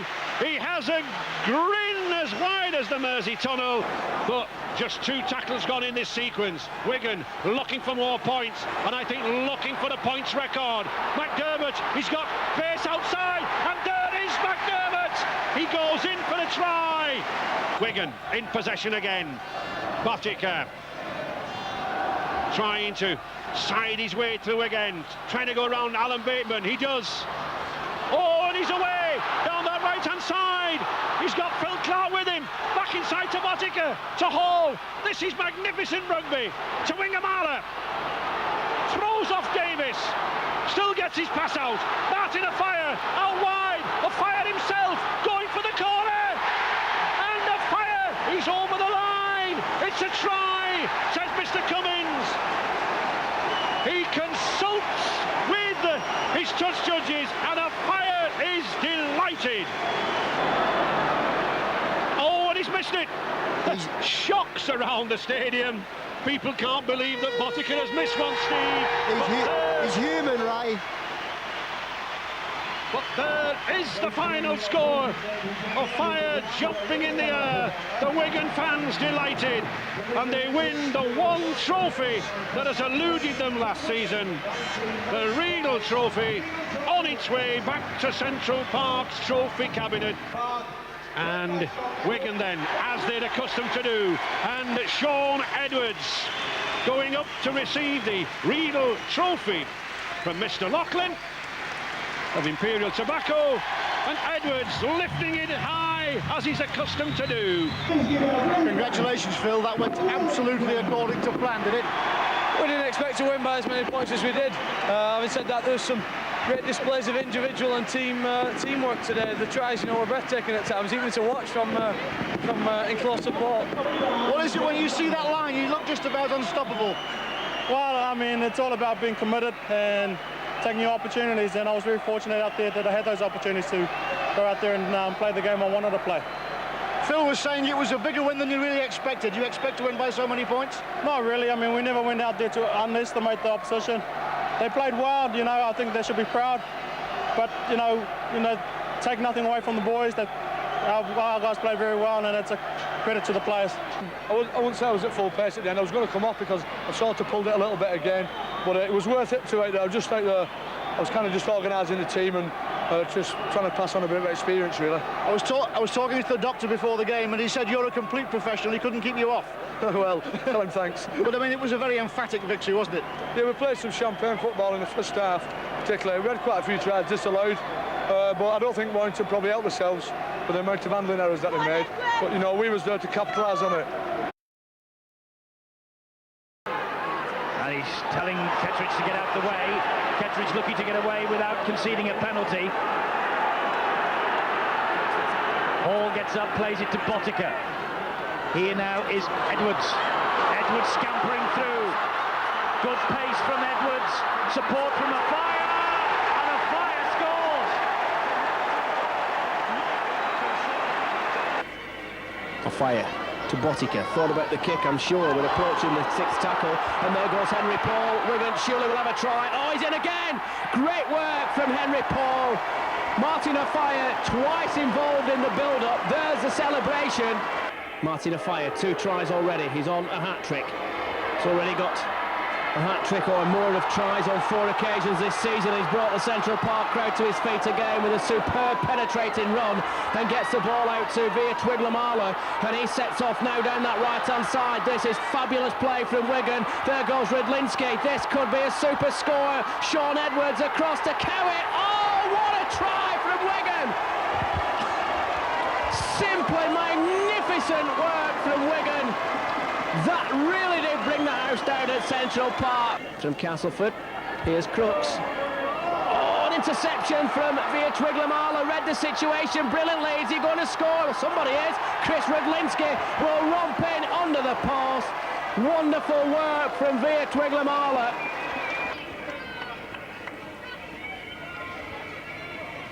Little chip kick over from Edwards, taken by Henry Paul. Connolly will score for Wigan. Can't see this being a problem. He goes away from the post. Edwards has done it again for Wigan. And as I said before, not only do Wigan win, they entertain. Edwards. There goes Connolly. He's got a fire. He's going to score. He has scored. Try from Gary Connolly. And Wigan are almost up to the halfway line. They're going back to the top of the table. An emphatic performance.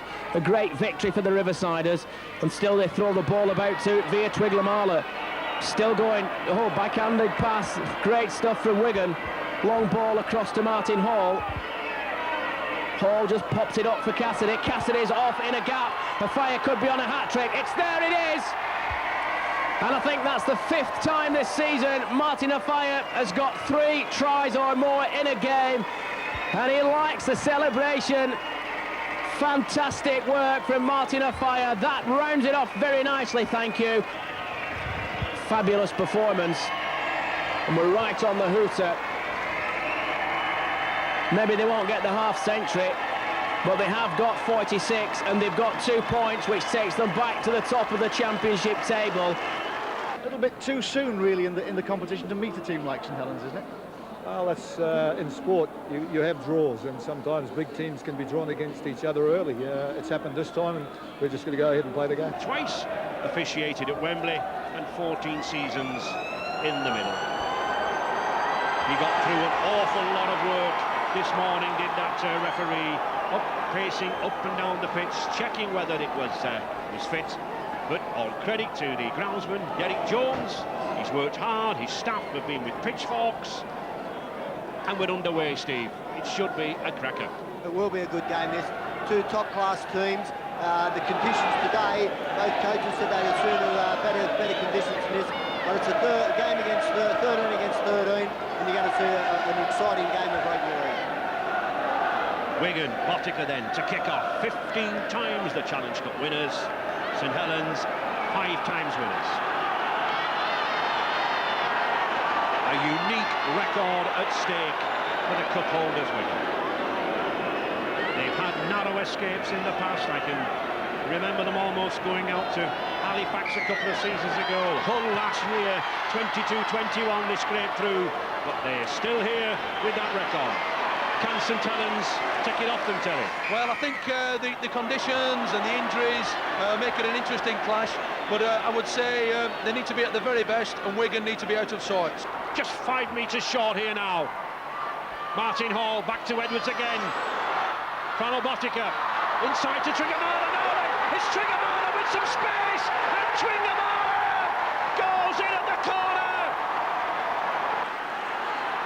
Wigan edging nearer to this line. Sean Edwards now.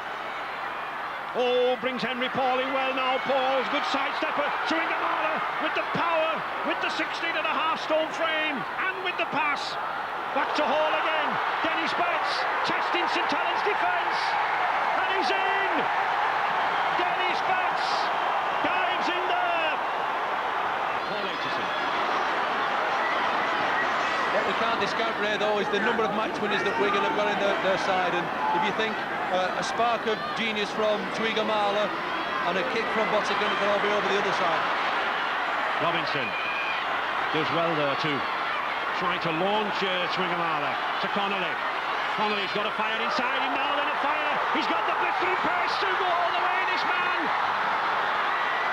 Held, he gets it to Martin Hall. Martin Hall going for the corner. And Martin Hall is in at the corner. Tremendous play from Wigan. Relief from those supporters. And it's back all square. Wigan 16, St Helens 16. Cooper looking for a prop forward, that's what he wanted, but it's Bobby Goulding with an attempt at the drop. Oh, he's hit the upright! It was a superb effort because Sean Edwards knew exactly what he was doing. He pressured him. Surprised at that, Steve. They just didn't apply themselves. It was surprising. There's a full-time hooter there. half-time hooter. It's 16 apiece. The third draw between these two clubs in the Challenge Cup. We had two very close encounters back in 1929 and 1930. 2 apiece and 5 apiece. And I'm sure that when the date of this replay is announced, Knowsley Road will be packed to absolute capacity. Wigan skipper Sean Edwards, Sean, that will go down as an escape, will it? Yeah, we didn't play very well. Saints played very, very well. They had the tactics right. I don't think the wet weather suited us, but you know, we made a lot of mistakes and we didn't play the sort of pattern that we normally do. Probably except for one period, which was just after half-time.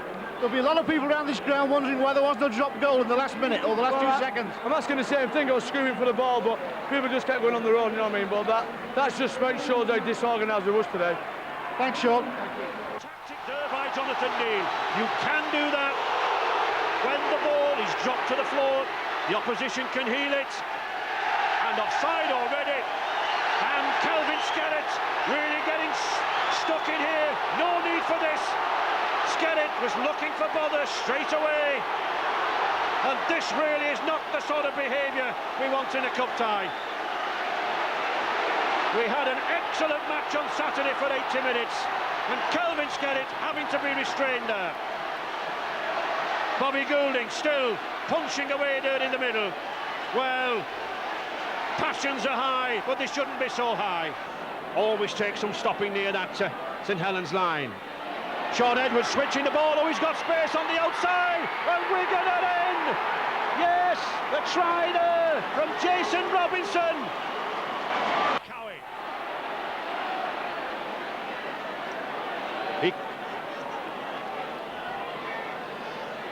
And there is Mark Elia, the St Helens sub for Scott Gibbs.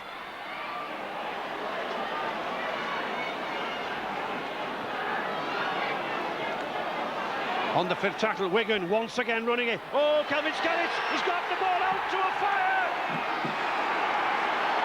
And Martin Afire touches down at the corner. Adding to Saints' troubles in midfield with these jinking, darting runs. Sean Edwards, Botica. Oh, good step by Botica. He's got pace, he's got Edwards and Connolly queuing up inside him. Connolly is going himself. Has he got the strength to do it? And he's got the strength to get over that line.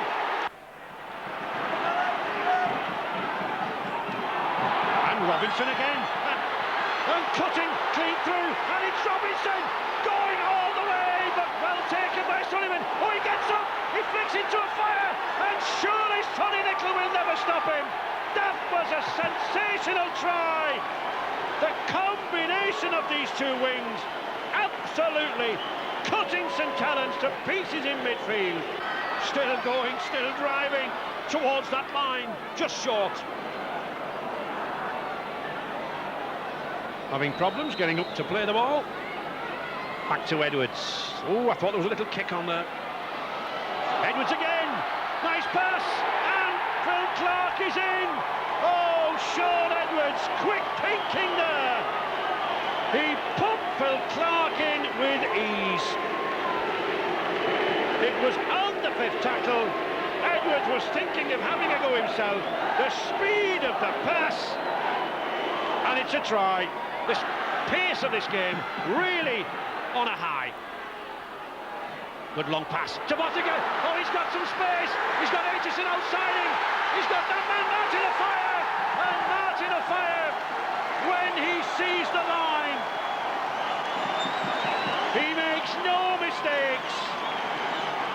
Sean Edwards inside him. He certainly took the wrong option, but it puts Twingamala on the attack. He's pounding towards that line. Back to Clark, to Connolly. The long pass out to Henry Paul. And Henry Paul is in at the corner. Sensational rugby. Absolutely magnificent try. And well pulled down there by Chris Joynt. Mick Cassidy. He's had a very good game as substitute, Mick Cassidy. He has. Mick Cassidy is one of the bright young players coming up in British Rugby League. There is the hooter. Applause, I think, from all the fans, Wigan or St Helens. It's been a wonderful game. Shaun Edwards continues his magnificent cup run. Picks it up and sets off on a momentum run forward. Legs propelling. Good tackling which came in though from Trinity. Robinson looking for gaps. The darting Jason Robinson plays the ball to himself. That was perfectly legitimate. Good work from Robinson. Can he get the support? The ball turns in. Afire. Oh, it's going to be 200 tries for Martin Afire. He's in. And that equals a Rugby League record. It's his 200th try in Rugby League. All credit, though, for Jason Robinson. There goes Edwards. Edwards turns the ball back inside to Martin Hall. There goes Henry Paul. Spins out. And Henry Paul is going to score! Wigan are in the lead against his former club. Henry Paul has given the Riversiders the lead. Looks more confident with every game he plays. That's not perhaps too surprising. Wigan are in via Twiglamala to Cassidy, and Wigan have sealed what could turn out to be a crucial victory. Good first half performance from Trinity, but Wigan coming good in a very good second half display without a lot of their established senior players, it has to be said. Final score from Bellevue. Wigan go back to the top of the table. It's Trinity 12, Wigan 20. Welcome to all those Wigan fans back at Central Park. Jack Robinson, the Wigan chairman, is with me. It's a big day for everybody, isn't it? Well, it's a great event for Batley, and it's certainly a very interesting day for ourselves. It's good to see the new stand going up at the end, and the ground's in a little bit better condition than what we hoped for. There's some grass at this end, but I've just walked across it and it's very slippery, and I think a lot of the players are going to lose their footing quite often in the game. I think it's fair to say you feared the worst in terms of conditions here. We did, but the last 2 days, last 48 hours have been pretty good. There's not been a lot of rain, and there's a nice drying wind out here, so I think we've been lucky with the gods today. It's certainly an interesting experiment for all those people back at Central Park. Obviously disappointed not to be able to make the journey across the Pennines, but I'm sure they're going to be roaring on the big screen. Well, I certainly hope so. When we thought about the big screen, we thought about the St Helens game. Obviously 5,000 spectators locked out, and probably the majority of them being Wigan fans, and we thought about the majority of fans that would like to come over to Batley and not be able to get tickets, so we thought, well, let's go for the big screen, look after the spectators, and make it an event. And you don't know what happens. Unless you try these things, you don't really know what the future holds for you. So at least it's given us some good experience. I just hope that we can get our money back. It's a major investment for the club, but we're looking after the spectators who've supported us through thick and thin. What's been the tenor of your team talk? Well, we've just got to do things right. In the first game against Saints, we made too many mistakes. Our organisation wasn't as good as it should have been. And in the replay, we organised very well, we worked hard, and that's really what we've got to do today. Are these difficult games for the players? I mean, for St Helens, you obviously don't need any motivation, but for this one, I suspect you would need a little bit more. Well, once again, it comes down to Wembley at the end of the day and going back there, and I'm sure the players will know how difficult this game will be and how important it is for ourselves and for the fans. So we'll be performing pretty well today, and we'll be coming out with a win. Yeah, we watched the tape. We know how it's going to be. They play very well at home, especially if they're playing down the slope. So we know it's going to be a tough game, but hopefully we prepared right. And I'm sure Wigan will again try and spread the ball left. There it goes from Edwards. What a strange pass, and it's booted into the air, and there could yet be a Wigan score here. It's the first try, and it goes to Mick Cassidy, who follows up his own kick at the ball. Hoisted by Edwards, Afire goes, Afire scores! Well, that's the most untypical Martin Afire try. Again, they might think of spreading it. It's from Edwards to Paul, inside ball, Skerritt's in. 3 tries already for Wigan, and they are romping it, no problem. The Cup Kings are on their way. It's all Wigan. Edwards, and here goes Phil Clark. Phil Clark's in, 4 tries for Wigan, and it's an absolute romp. It's a lovely Sunday afternoon picnic for Wigan, this. It certainly is. This Batley side will ever have played against Wigan before. Gratian certainly has, of course. Connolly looks for a long pass, breaks through the middle. Here goes Gary Connolly now. There's got to be a great chance for a fire. Oh, they won't catch a fire. And an unavailing dive at his feet. Martin Afire over in the corner. A surprising scoreline coming in from Lorcombe Lane, though. It's Henry Paul's away. Henry Paul might go all the way. This is Henry Paul's moment of glory, and it's yet another score for Wigan. The 6th try of their afternoon. Well, at start of play it was 952, so they only want 48 today, and they're pretty well on their way, aren't they? Here goes Botica, the ball inside is Tuigamala. And to be fair to the Batley fans, I think they're just enjoying the sight of Wigan, and everybody getting on the score sheet. The latest is Gary Connolly. And play will restart. Oh, Jeff Gracian's having a little bit of a head-to-head there. Play will restart with a penalty to Wigan. I think he knocked the ball forward. Yeah, he's very disappointed, I think, in the end, but the discipline factor comes into play there, and it's not been good for Batley in the opening 40. Tuigamala, fire outside, hat-trick of fire. It's so easy. That should be the message. And Martin of Fire is in for yet another hat-trick, the 7th of his season. There's been too much all afternoon for Batley. Here goes Cowie now. Paul's alongside him. Paul gets the first score of the second half. It's only taken about 5 minutes in coming, although Henry Paul has the ball in his hands. Delayed the pass well for Connolly. Through the middle, there might be nobody to stop him. Edwards alongside. Was it a forward pass? The referee says not, and Sean Edwards gets his first and Wigan's 10th try of the afternoon. Here comes Dennis Betts now, and there must be a terrific chance here for Wigan to get another score. He's got Tuigamala on his outside. Alinga, the winger, is away, and Vega Tuigamala is going to get his score. He's deserved it, and Wigan just keep on clicking up the points. And even at this late stage, it's a little bit of relief for Batley and disappointment for Gary Connolly that he doesn't get what would have been his second try. And that was, in fact, the final moment of this game here at Mount Pleasant, which has been won so comprehensively by Wigan. Well, we knew that they like playing, downhill. No one really likes playing uphill, and we were quite fortunate we played quite well in the first half.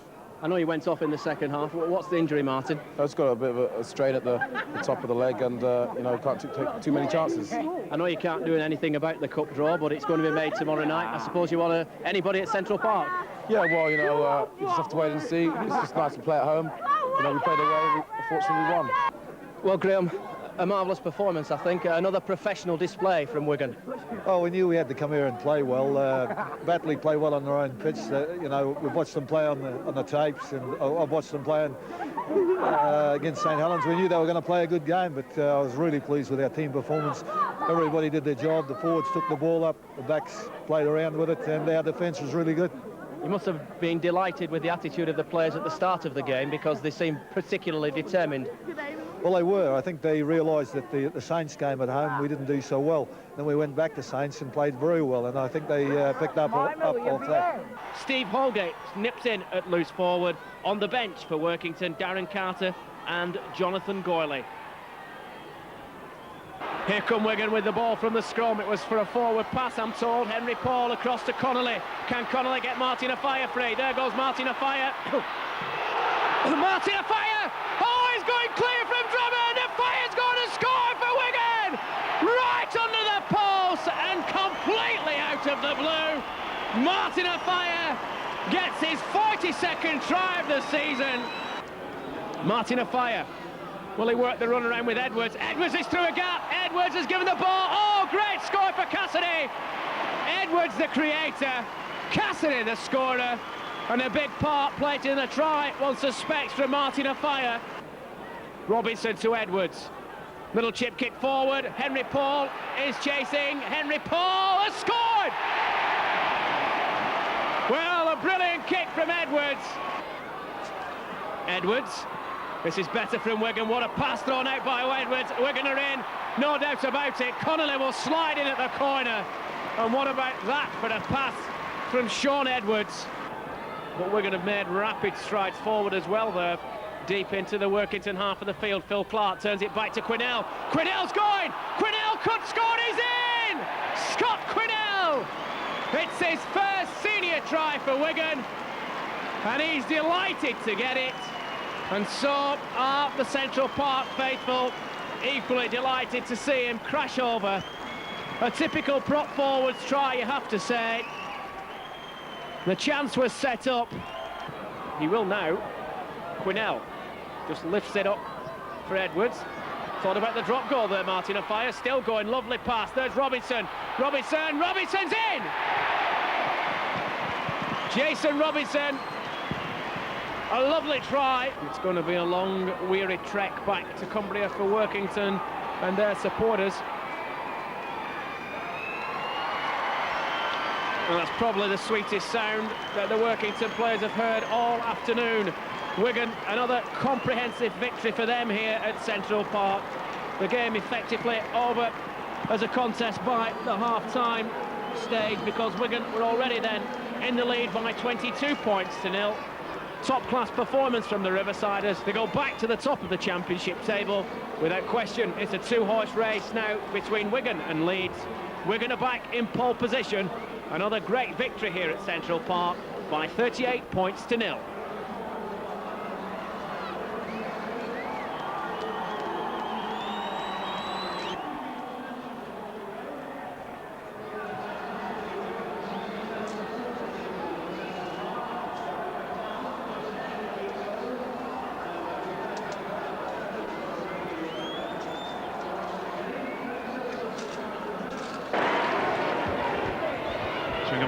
Henry Paul. The Wigan team are just all standing around in a bunch now. Sean Edwards is standing there with his hands on his hips, and they've got no direction at the moment. They're down by 10 points, but there's still a long time to go. I think this man here, Sean Edwards, certainly has to put these wide passes out. He and Bottigan have got to organise things in midfield. But here is Gary Connolly. He's looking for support. He finds it there with Sean Edwards. There is Martin Offiah, and that's what Wigan can do. Martin Offiah roars back against his own side. Sean Edwards to Henry Paul. Wigan beginning to open up down this left flank. With Paul, he's got Connolly with him. Offiah coming inside again. Back to Connolly. Connolly, powerful at the corner. Gets it to Offiah. Back inside. Oh, and Martin Hall in support. And suddenly Wigan straight back on the fifth tackle now. Still no drop goal as Edwards moves out to the left. Switch inside to Clark. That is going for the line. And could that be the try that finally breaks the witness resolve? It was Sean Edwards who started it. It was Dennis Betts who finished it. Paul switching to Cowie. Cowie charging in for a try. Neil Cowie delighted with that. Craig Makin still coming in the closing minutes. And there it is, Wigan once again successful. That undefeated run of 40 cup ties continues. It really is a long time since that defeat by Oldham way back in February '87. The amazing run continues, and an 8th successive Wembley final is a possibility. And that was Wigan's head and ball, which is a touch surprising to say the least. Bottiker to Connolly. Connolly held just 10 yards short though. Pressure here now being supplied from Wigan. There goes Robinson. Chance for Offiah. Surely Offiah will score. Yes, he will. In the corner. Quick play the ball. Edwards, he looks to get the ball outside, and that is a walkover for Neil Cowie. The attack, and Phil Clark is really coming onto those balls at pace now. He's taking some stopping, Phil Clark, as Edwards again looks for support on the far side of the field. Inga is heading for the corner. I think he might have made it. Or is he? Yes, he is. Via Twiglamala. So we're just saying that Widnes will be glad of a break from the tackling, and they lose possession. And Connolly's flying through the crowd as a man shouting for the forward pass. Offiah has come in field. He's going to turn Jason Green, and Wigan capitalise. From Henry Paul, and we're on to the last tackle, but Wigan just 10 metres short of that Widnes try line. Spins it out wide. Edwards across to Bottiker. Wigan will be in, will they? Connolly, good tackling. It's up in the air, and Wigan are in. Like, there goes Quinnell. He's not a Kiwi, he's a Welshman. And Widnes back in numbers, but perhaps a touch dispirited. Lovely short ball. Phil Clark's going to score. Clark is in. A great tackle though. That man again, Darren Wright, saves the day. Widnes looking to scramble back. David Wayne was about 6 miles offside there. The play goes on, it's another backward kick. I don't know if this is a new tactic that Wigan have introduced into the game, but it pays off this time as Neil Cowie goes in for Wigan. Well, it had stopped and now it starts again. Cassidy. Another comfortable victory, the second one in 4 days here by Wigan. They now go 3 points clear at the top of the championship table, and you've got to say they're going to take some catching. The highlight, a hat-trick of tries for Martin Offiah on his return to Norton Park, a couple as well for Neil Cowie. A strong, powerful burst from the Kiwi. Good tackling from Salford, but they're still looking pretty dangerous. Midway between the halfway line now, just on the edge of the Salford 20-metre line. Farrell gets it across out to the fullback is Aitchison. That was Murdoch's pass, and we're up to the last tackle. Expect another bomb. Just look at the position of Murdoch. That's the option Wigan choose. This time it's out towards Henry Paul. Henry Paul back inside. Murdoch will score for Wigan on 7 minutes. It was on the last tackle. All the early moves coming from Wigan. Martin Hall, Terry O'Connor, former Salford star, and he spotted a gap. A good break from Terry O'Connor. The ball across to Redlinski. There's points here for Wigan. Connolly will go under the post, and Terry O'Connor will get the credit, the former Salford player. No, one of their former colleagues, Gregory, won in strongly, looking for men, still running.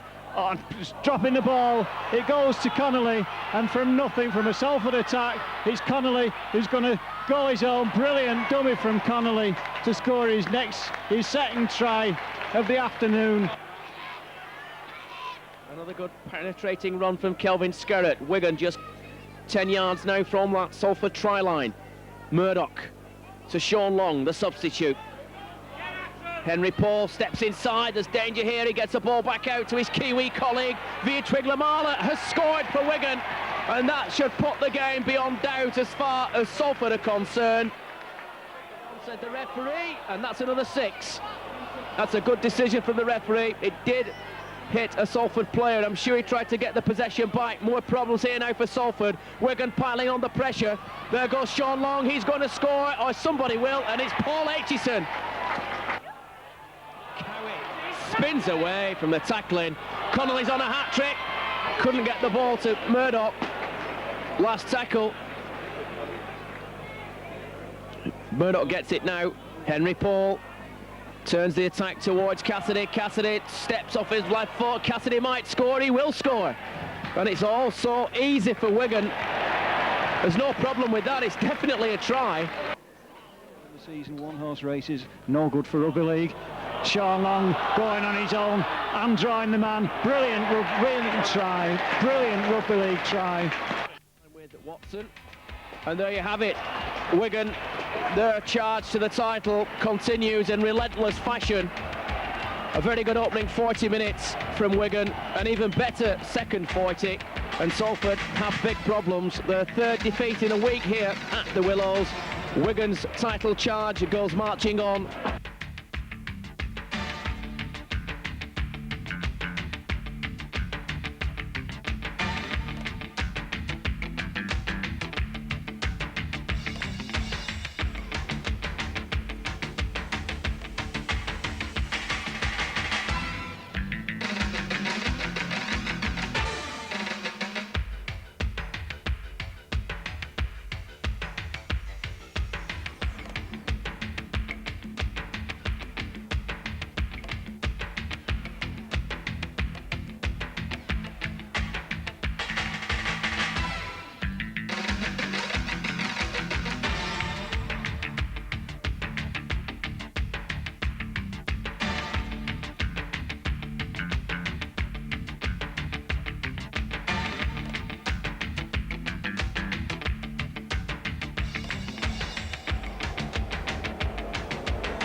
Good evening and welcome to From All Stones Bit of Class. Originally scheduled for the 8th of January, Wigan have finally decided to fit Halifax into the schedule.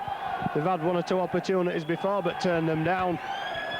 But they finally get it together tonight. They're playing again on Sunday at Central Park. Out it comes across to Parker. Parker dummies forward. Oh, that could be an obstruction try. What is the referee going to do about that? He's going to again send Edwards to the sin bin, and you can't really argue with it. Wigan looking to move it out wide. Farrell running out wide, brings Connolly on the inside. Connolly against Dean. Dean hasn't the power to stop him. Halifax didn't close the gap up. Connolly's trying to make an impression. Wigan have got to get the ball somehow up to the other side of the field, and they might do it now. There could be a score here. Edwards, has he got the legs? He's chased all the way to the corner. Edwards will score. Michael Hagan chased him, he won't catch him. No, now they've got to get the ball upfield somehow, quickly. It goes out to the left-hand side. An opportunity perhaps in the dying moments. We're going to go on to score. They're in. Are they? Oh, it's trapped by Edwards. It's a try. A second one for Edwards. The nod and the word from the timekeepers is maybe he'll blow the hooter after this kick. It's 18-14. The kick comes in, it's 18-16, and it's all over. Wigan have lost for the second time this season, but my goodness, they almost snatched it at the death. But a great night for Halifax. They'll enjoy the celebrations, and Leeds will be delighted as well with their close rivals. Halifax have done them a great favour. This is a most enjoyable occasion for the players as Pier Drive Nissan present a fleet of 31 sponsored vehicles for the use of the players during the coming season.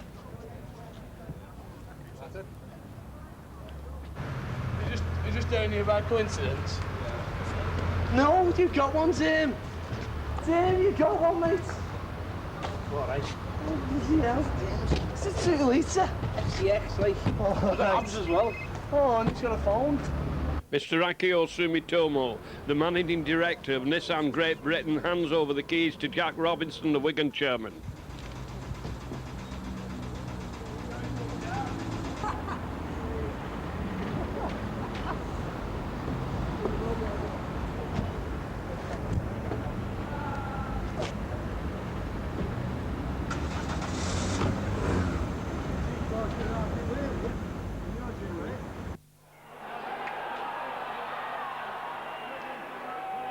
To give Halifax the first touch of the ball.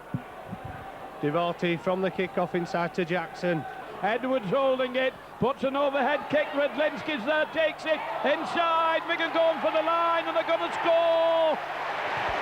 Coming hard on it, going straight, ball being kept alive. Wigan going round in decreasing circles, but knocking players off, but they're only going across the field. Nothing, then we go through. Paul ripping through, wets the ball out. Wigan going for the corner. And Wigan are in at the corner. Comes out to Edwards. Edwards changing direction. Whips it back into the gap a mile wide. Wigan turning inside. And who's there? Edwards is there. Wigan coming through from acting half-back, turning it to Edwards. Edwards way out wide. Dumming out towards the left wing. Hall onto Connolly, onto Redlinski. Redlinski going for the corner. Onto Hall. Hall still going. Hall throws it inside. Wigan keeping it moving. Wonderful play by Wigan. And there's a Wigan going for the line. And eventually, and it's still alive. Turning and twisting and still going. And the ball's it's red hot, that ball, as Wigan move it out. Little dummy gave the Wigan going for the line. It's inside. And now they're all there. Wigan have eventually managed to get the try. Everybody on the field, including about 30 people on the spy and cop, must have handled that one. Good position in defence, but it's still Wigan piling in on as Edwards again puts a high crossfield kick. And it goes out onto Redlinski. This game in the heat being played at the rate of knots, and Wigan have made the break. They should score here into the corner.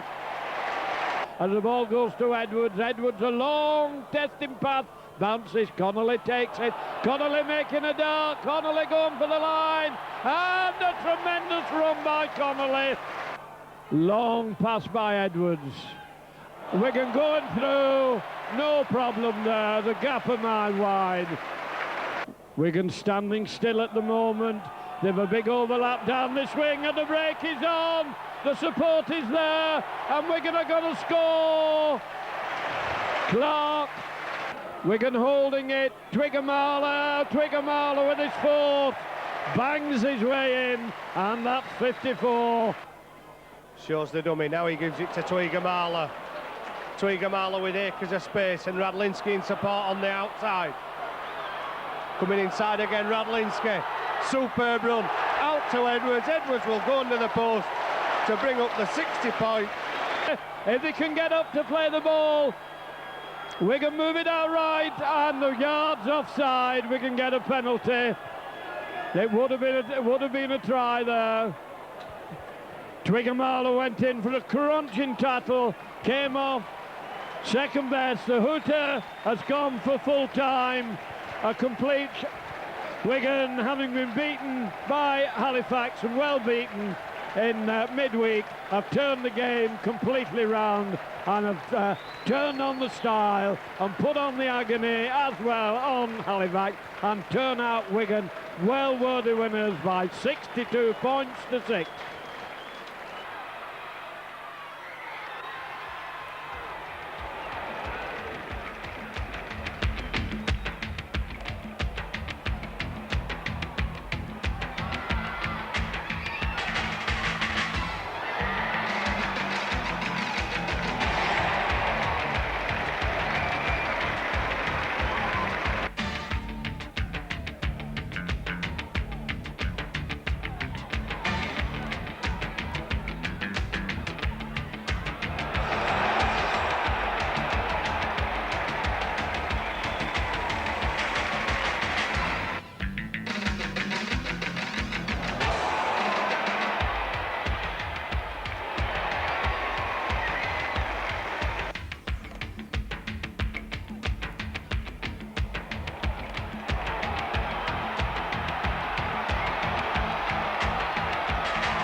From Northern though, and now Cassidy linking up.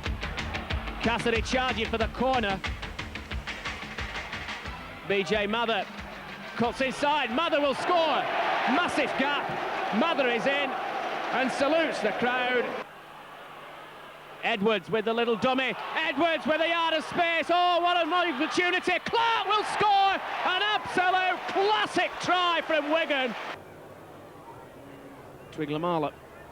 The ball turned back inside. Henry Paul is off again. There could be more points available here for Wigan. Connolly will score. Brilliant stuff from Wigan. Ball back inside to Martin Hall. This is excellent stuff from Wigan. And the dummy thrown by Cassidy. And here we go again. Cassidy. Oh, we're in again for another. Phil Clark. Martin Hall across the line. Cassidy. Clark's on a hat-trick. Gives it to Hall. Oh, brilliant. Martin Hall accepted the pass from Clark. O'Connor drives it in. Lovely ball from O'Connor. Oh, we're in again. Hall will score. Well, he juggled, but he's got under the post. Here it comes. More to the point, it doesn't matter who they come on. Inga is in. Simply, Inga waltzed through. Wigan still piling on the pressure. A couple of tackles to spur. Cowie can see the whitewash, can't quite get there. Plays it quickly. Hall can. He's on a hat-trick. Martin Hall has got his 3rd try of the night. Wigan looking ominously dangerous close to that line. What a ball that was. Botica has support, and Mather is in. Oh, wonderful score. It really is exhibition stuff from Wigan. The support comes from Betts, back to Martin Hall. He's got 3 already. Is he going to get another? Back inside to Aitchison. Patch will score for Wigan. Well, Martin Hall, who's got 3 tries, turned from try scorer to creator. Wigan have 10 tries, not 9, as I told you earlier. Slight miscalculation from the commentator. An acceptable mistake. They've now got 11. Dennis Betts is under the post. Well, 10 tries becomes 11. Here with Micron Video, all the tries, all the action, expert analysis. And we'll be picking our way through the season's highlights, and there's plenty of them. And this has been one again tonight at Central Park. Wigan waltzed it in the end, 60 points to 34. And Wigan could well be stretched to get themselves back into this game. Powerful run from Farrell. And he set up a good field position there for Wigan. Couple of tackles still to come. Here comes Edwards. The big men come up. Betts, short ball. Oh, great ball from Edwards. Super score from Dennis Betts. Paul across to Edwards. Long ball picked out. Oh, chance here for Wigan. Wigan will score. Via Twiglamala. You won't stop him. He's in the corner. Here come Wigan now. Henry Paul's made a break. Steaming down the right centre channel. Henry Paul, are you going to make it? He's still going. Oh, what a try from Henry Paul. Absolute class from the Kiwi. He split the St. Helens cover. Edwards again. Edwards going alone. What a pass. A fire. He's in the corner. What a pass from Sean Edwards. Yes, and another mistake in the corner by Radlinski. Gives Saints back possession. That's if they can capitalise on it. Well, score! Martin! Henry Paul is going to score for Wigan from the restart. What a remarkable try! And that will bring the house down. And the championship surely now stays at Central Park. He's 3 metres short. Martin Hall. Hall is in, is he? Martin Hall has wrapped up the championship. And if anyone deserved it, it's Martin Hall to score a significant try for Wigan. the parochial Wigan faithful whistling for the final whistle, and there it is, Jack, and a great win for Wigan. Well, Wigan are going to be given their 6th championship on the trot at Central Park. They've done it in style, beating St. Helens by 34 points to 18. Oh, the script couldn't have been written any better. Sean Edwards goes up now to receive the trophy, and there it is. Wigan are the champions of the Rugby Football League once more.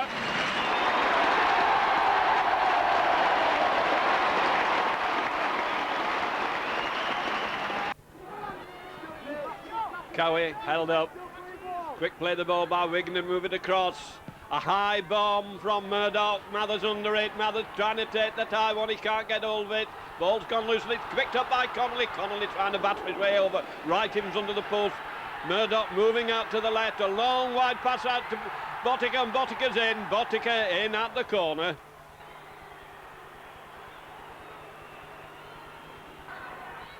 Wigan.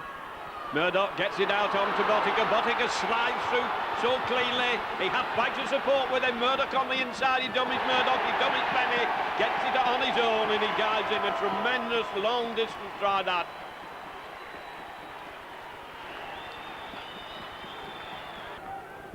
Murdoch puts a big boot in. It's got snow on it. That as Quinnell gets under it. Quinnell takes it beautiful and they can't drag him down. He's still finding his way. Gets the ball out to Farrell. Farrell has support onto Radlinski. Radlinski sidesteps beautifully inside, evades the defenders and puts it down in the in-goal area. Hall behind the play, the ball out to Murdoch. Murdoch, a lovely wide pass out to that power man, Twiggamala, and he batters his way over for yet another try. Quinnell battering his way through the cap, pulling down, showing tremendous power, manages to hand the ball on, goes out to Twiggamala. Twiggamala puts the kick in. The chase is on now. There are two defenders. Twiggamala busts in between, the ball bouncing away, and it's Radlinski who goes over.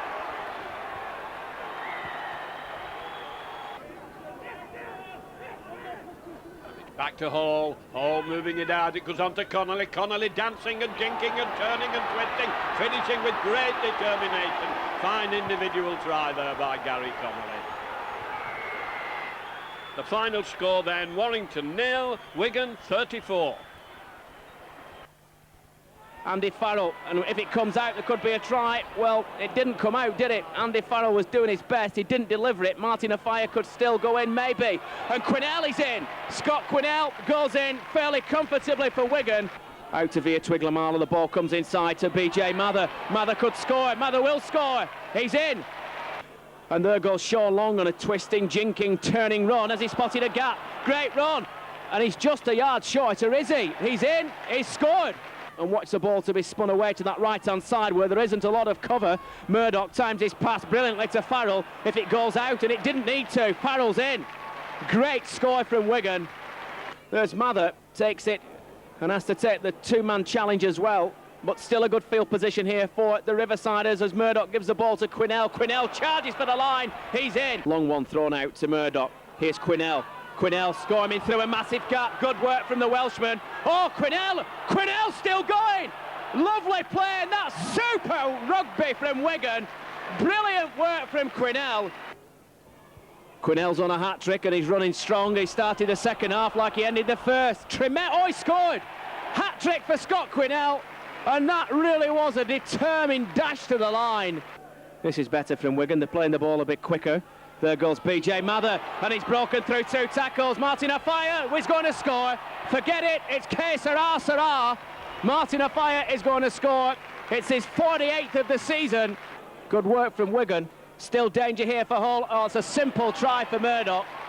And what can Wigan make of this? Martin Hall down the blind side. Cowie going for the corner. Comes back inside, he's in. Neil Cowie, well, he moved pretty quickly. Good play from Wigan at the moment, and there goes Skerrett. Can he make it? Well, he's looking round for support. That should be another 6. O'Connor is a yard short. Is he going to score? Yes, he is. Terry O'Connor scored. To Sean Long. Martin Offiah could score. Great kick. Oh, he's going to score, is he? The referee might get in the way. Martin Offiah is going to get his second, is he? Yes! Well, that was a brilliant kick. And that just about wraps it up. Another fine victory for the Riversiders. Hull simply, as many of the teams have found earlier this season here at Central Park, no answer to Wigan's power, pace and penetration, but a great way to end the championship season at Central Park with a final score of Wigan 66, Hull 16.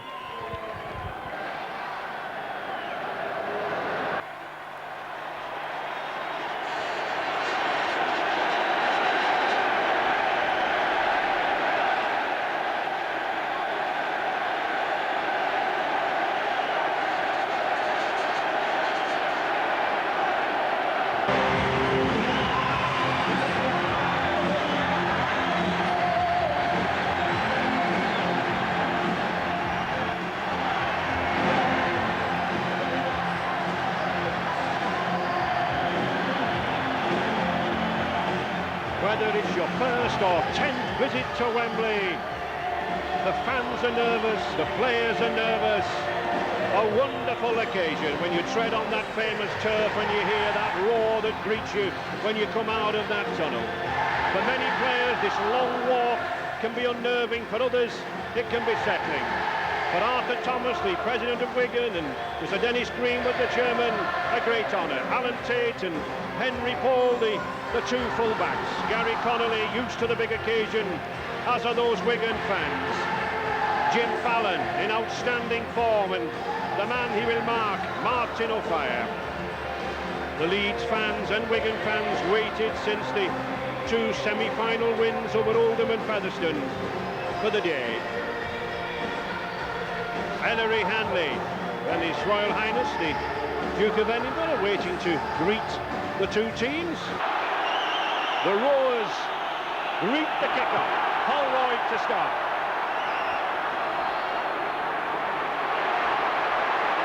Wigan with the first touch of the ball. Both teams with a win over each other in the championship. Wigan 38 points to 6. Oh, and Robinson going for the corner. Magnificent try. He made something out of nothing there.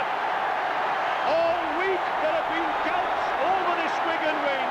And then Wigan move it back. Dennis Betts skipping off that left foot. Betts going for the line. Schofield's holding him up. Can they do it? Yes, they do. Powerful run there by Dennis Betts. But it's Wigan looking for 4 more. Sean Edwards, they've got an overlap on this side. Paul Clark hesitating.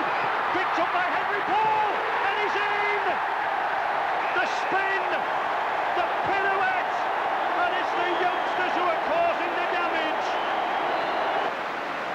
When Wigan, we talked about absorbing pressure. Here they are coming back. Oh, and Jason Robinson, a magnificent run, completely splits the Leeds defence. Wonderful try. He's something to prove as Jason Robinson. He's been the subject of the battle between the Australian Rugby League and the Super League.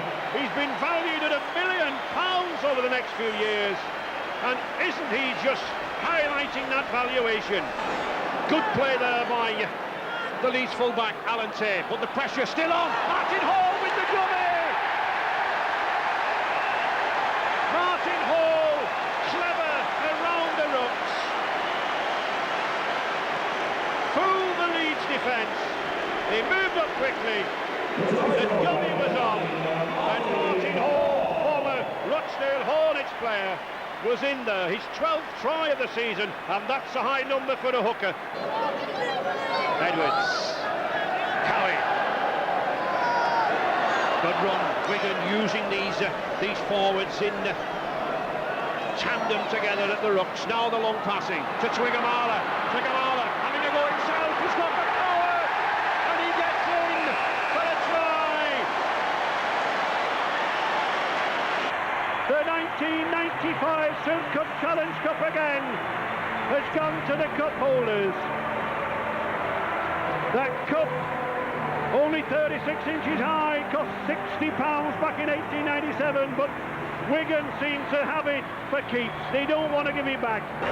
Presents the trophy, the 1995 Silk Cup Challenge Cup winners, Wigan again. I thought it was our defence that won us the game. We held them off just before half-time a couple of times. I think that was vital. Yeah, it was a great atmosphere. Played reasonably well on the day, and we've come away with a victory. So yeah, it was great. And of course, you sneaked in for another try. I know, another half a yard or whatever it was. Just opened up for me and just popped over. It must be a lot to make up for, though, because you've had disappointment in the past. How does it compare? Does it make up for it? No, it's just it's another game. I know it's the Challenge Cup and everything, and it's another medal. We've got all the medals now, so you know it's a great thing. As I said before, a lot of great players have not played in. I just feel fortunate that I've actually played. I feel lucky. Yeah, you know, I've been thankful to be involved in 4 of them. You know, it's just a sweet. You know, I thought Leeds came at us, you know, quite hard after having a year of, you know, looking at the videos of what we did to them last year. You know, they came back and they gave it everything, but you know, we were just too strong. Jason Robinson, outstanding.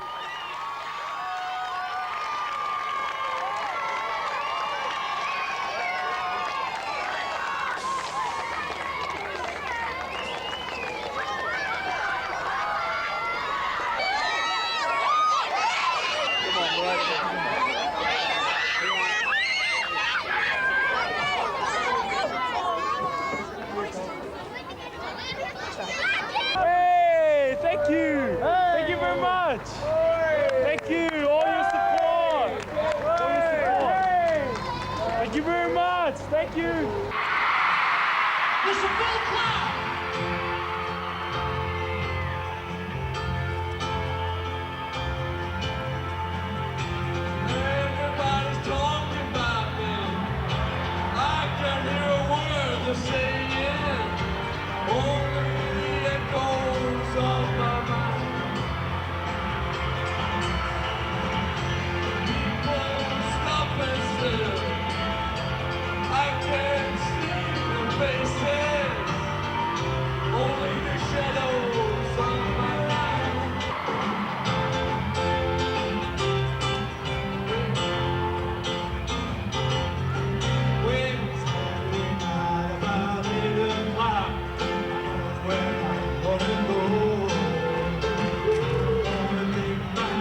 Edwards again, back to Jason Robinson.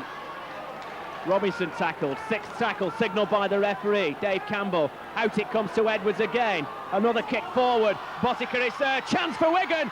Oh, it should be 50 up for the fire, and it is. Brilliant play from Edwards. The follow-up was good from Botica. And here come Wigan, and they're in at the corner. Well, it was all made to look very easy. The crowd thought the referee had signalled try. He didn't. Apaya scored though now. It's his second, and some Gaza-style soccer skill there from Martin Apaya. Botica took the ball from Edwards. Still going Botica, gets it out eventually to Farrell. Farrell spins it out wide. Wigan could be in at the corner. They surely will. Oh, it's all so easy, isn't it? It's the substitute who scored it, Simon Horton. Eagles 20-metre area. Last tackle signalled by the referee. Edwards turns it back inside. Botica. Oh, wonderful try from Frano Botica. The perfect half-back combination. Sean Edwards with the pass.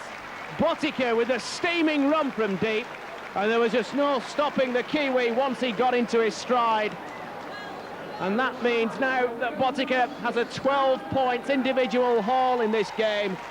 Dennis Betts across to Edwards. Will he go with a little grubber? He will. Rydlinski will score! Brilliant try, Rydlinski. And there he is again. He looks away, Sean Edwards, as though he hasn't done anything spectacular.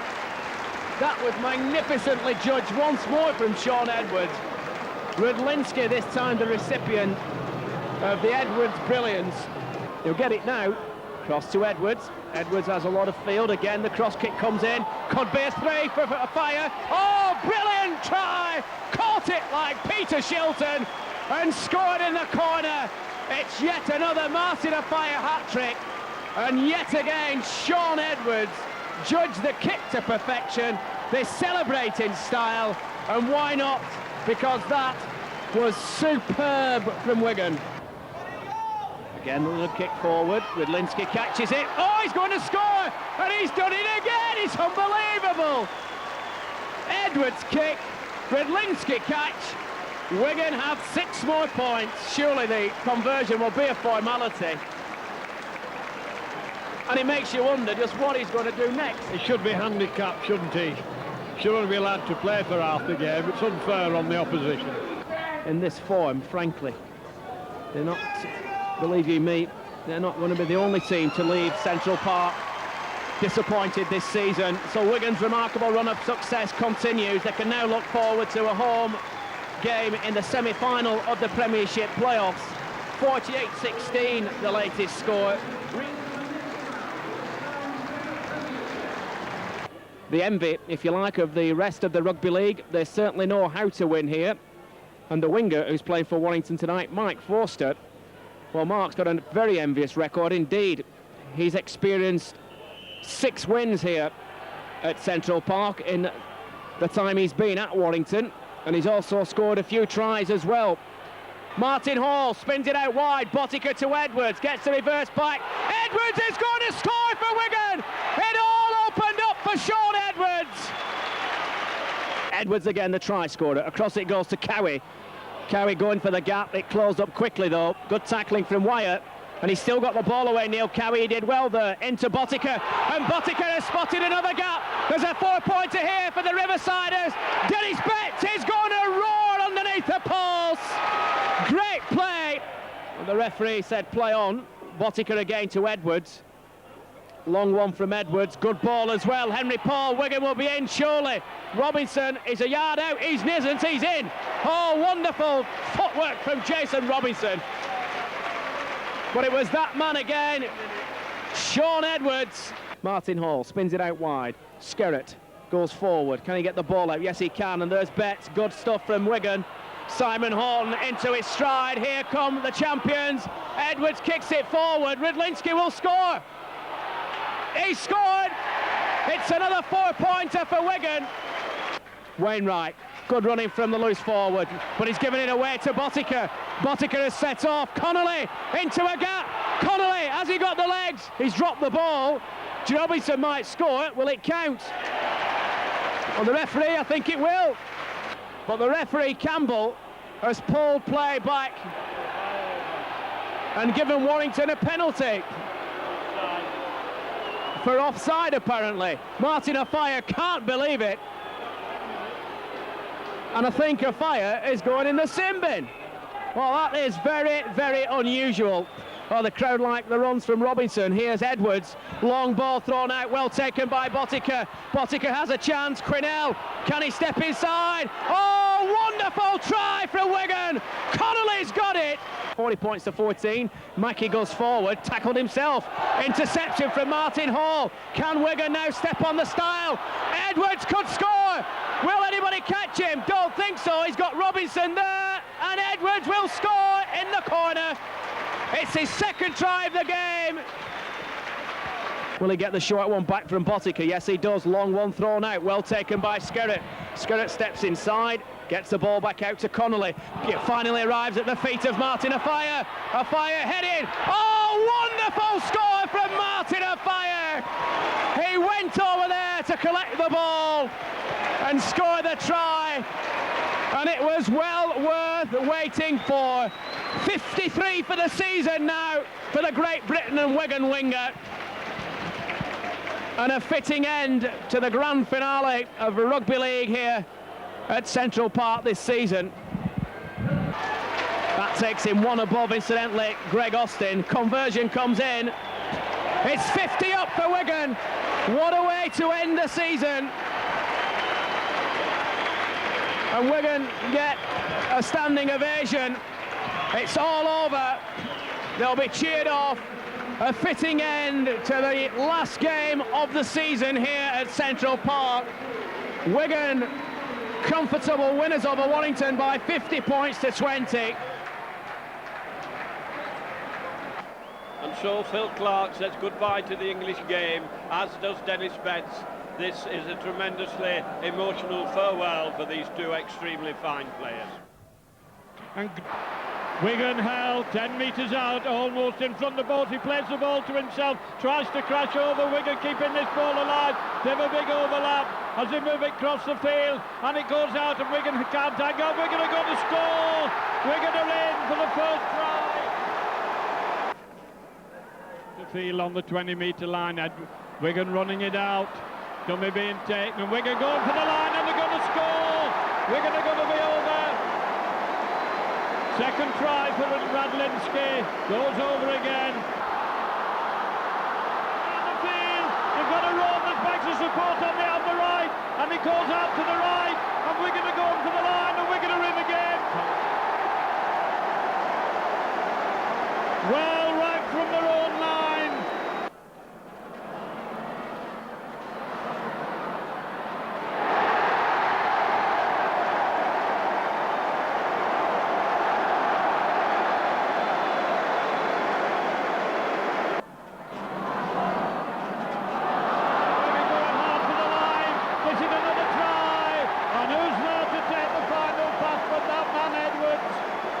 Follows them all over the field. He's an absolutely lethal footballer. He reads the game so well. Absolute genius at knowing what is happening. We can have an overlap as they keep the ball moving. Little grubber kick in, being chased over the line, and Wigan are in. Radlinski hat-trick.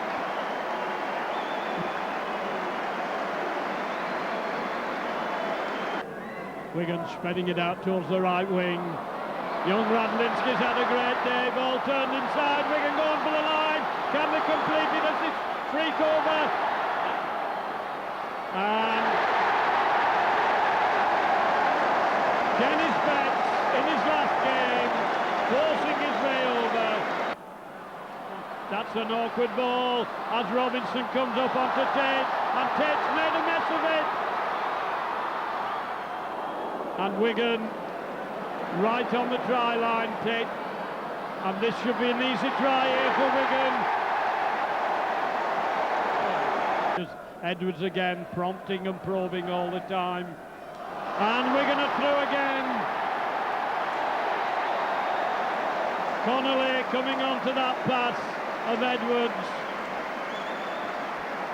And the Leeds heads are well down. Run around with Edwards. Edwards switches it back inside. Wigan keeping it moving. Turning it again onto Martin Afire. Afire going cross-field, right in the line of Wigan's attack though. Afire still going, straightening up. Wigan still coming to the line, still driving forward, and Wigan are going to go over again underneath the post. And Hall has put it down a lot of times over the line this season. Well set up by Martin Afire there. And there's no tackling going on as Wigan go surging forward. A fresh pair of legs, and he's going for the line. And he's going to make it. Simon Horton, another of the teenagers. The financial backing of the club. There goes the hooter. Massive relief for Leeds. But what a magnificent victory for Wigan. They've won the lot. They've won the World Club Championship. They've won every domestic trophy available to them. We've been watching a Wigan side which has demolished Leeds by 69 points to 12. We've been watching the greatest sporting team in British sport at this moment. Of that there is no doubt. And certainly one of the best in the world, if not the best. This has been a remarkable performance and very much the icing on the cake of an absolutely fantastic season, John.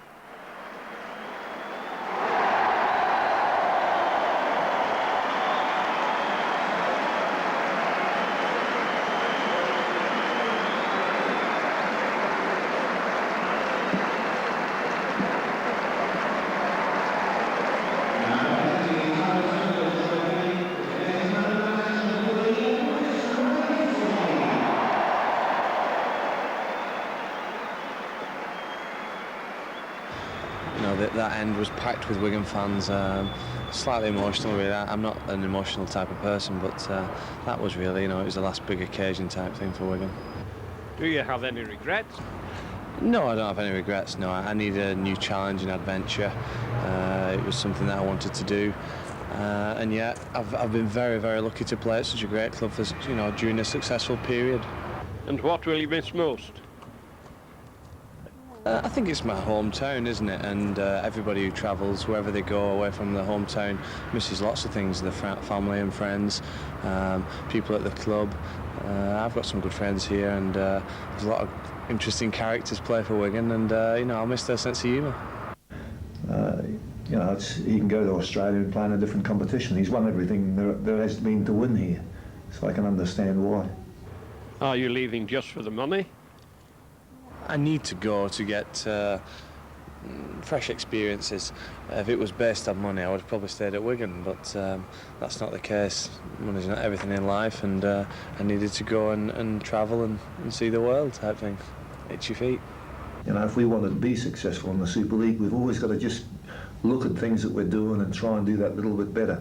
Me as a coach, I've got to look at myself and think, well, what can I do that we didn't do last year? What can I just do to take it forward that bit? And as a club, we've got to do the same. The medical staff have got to do the same.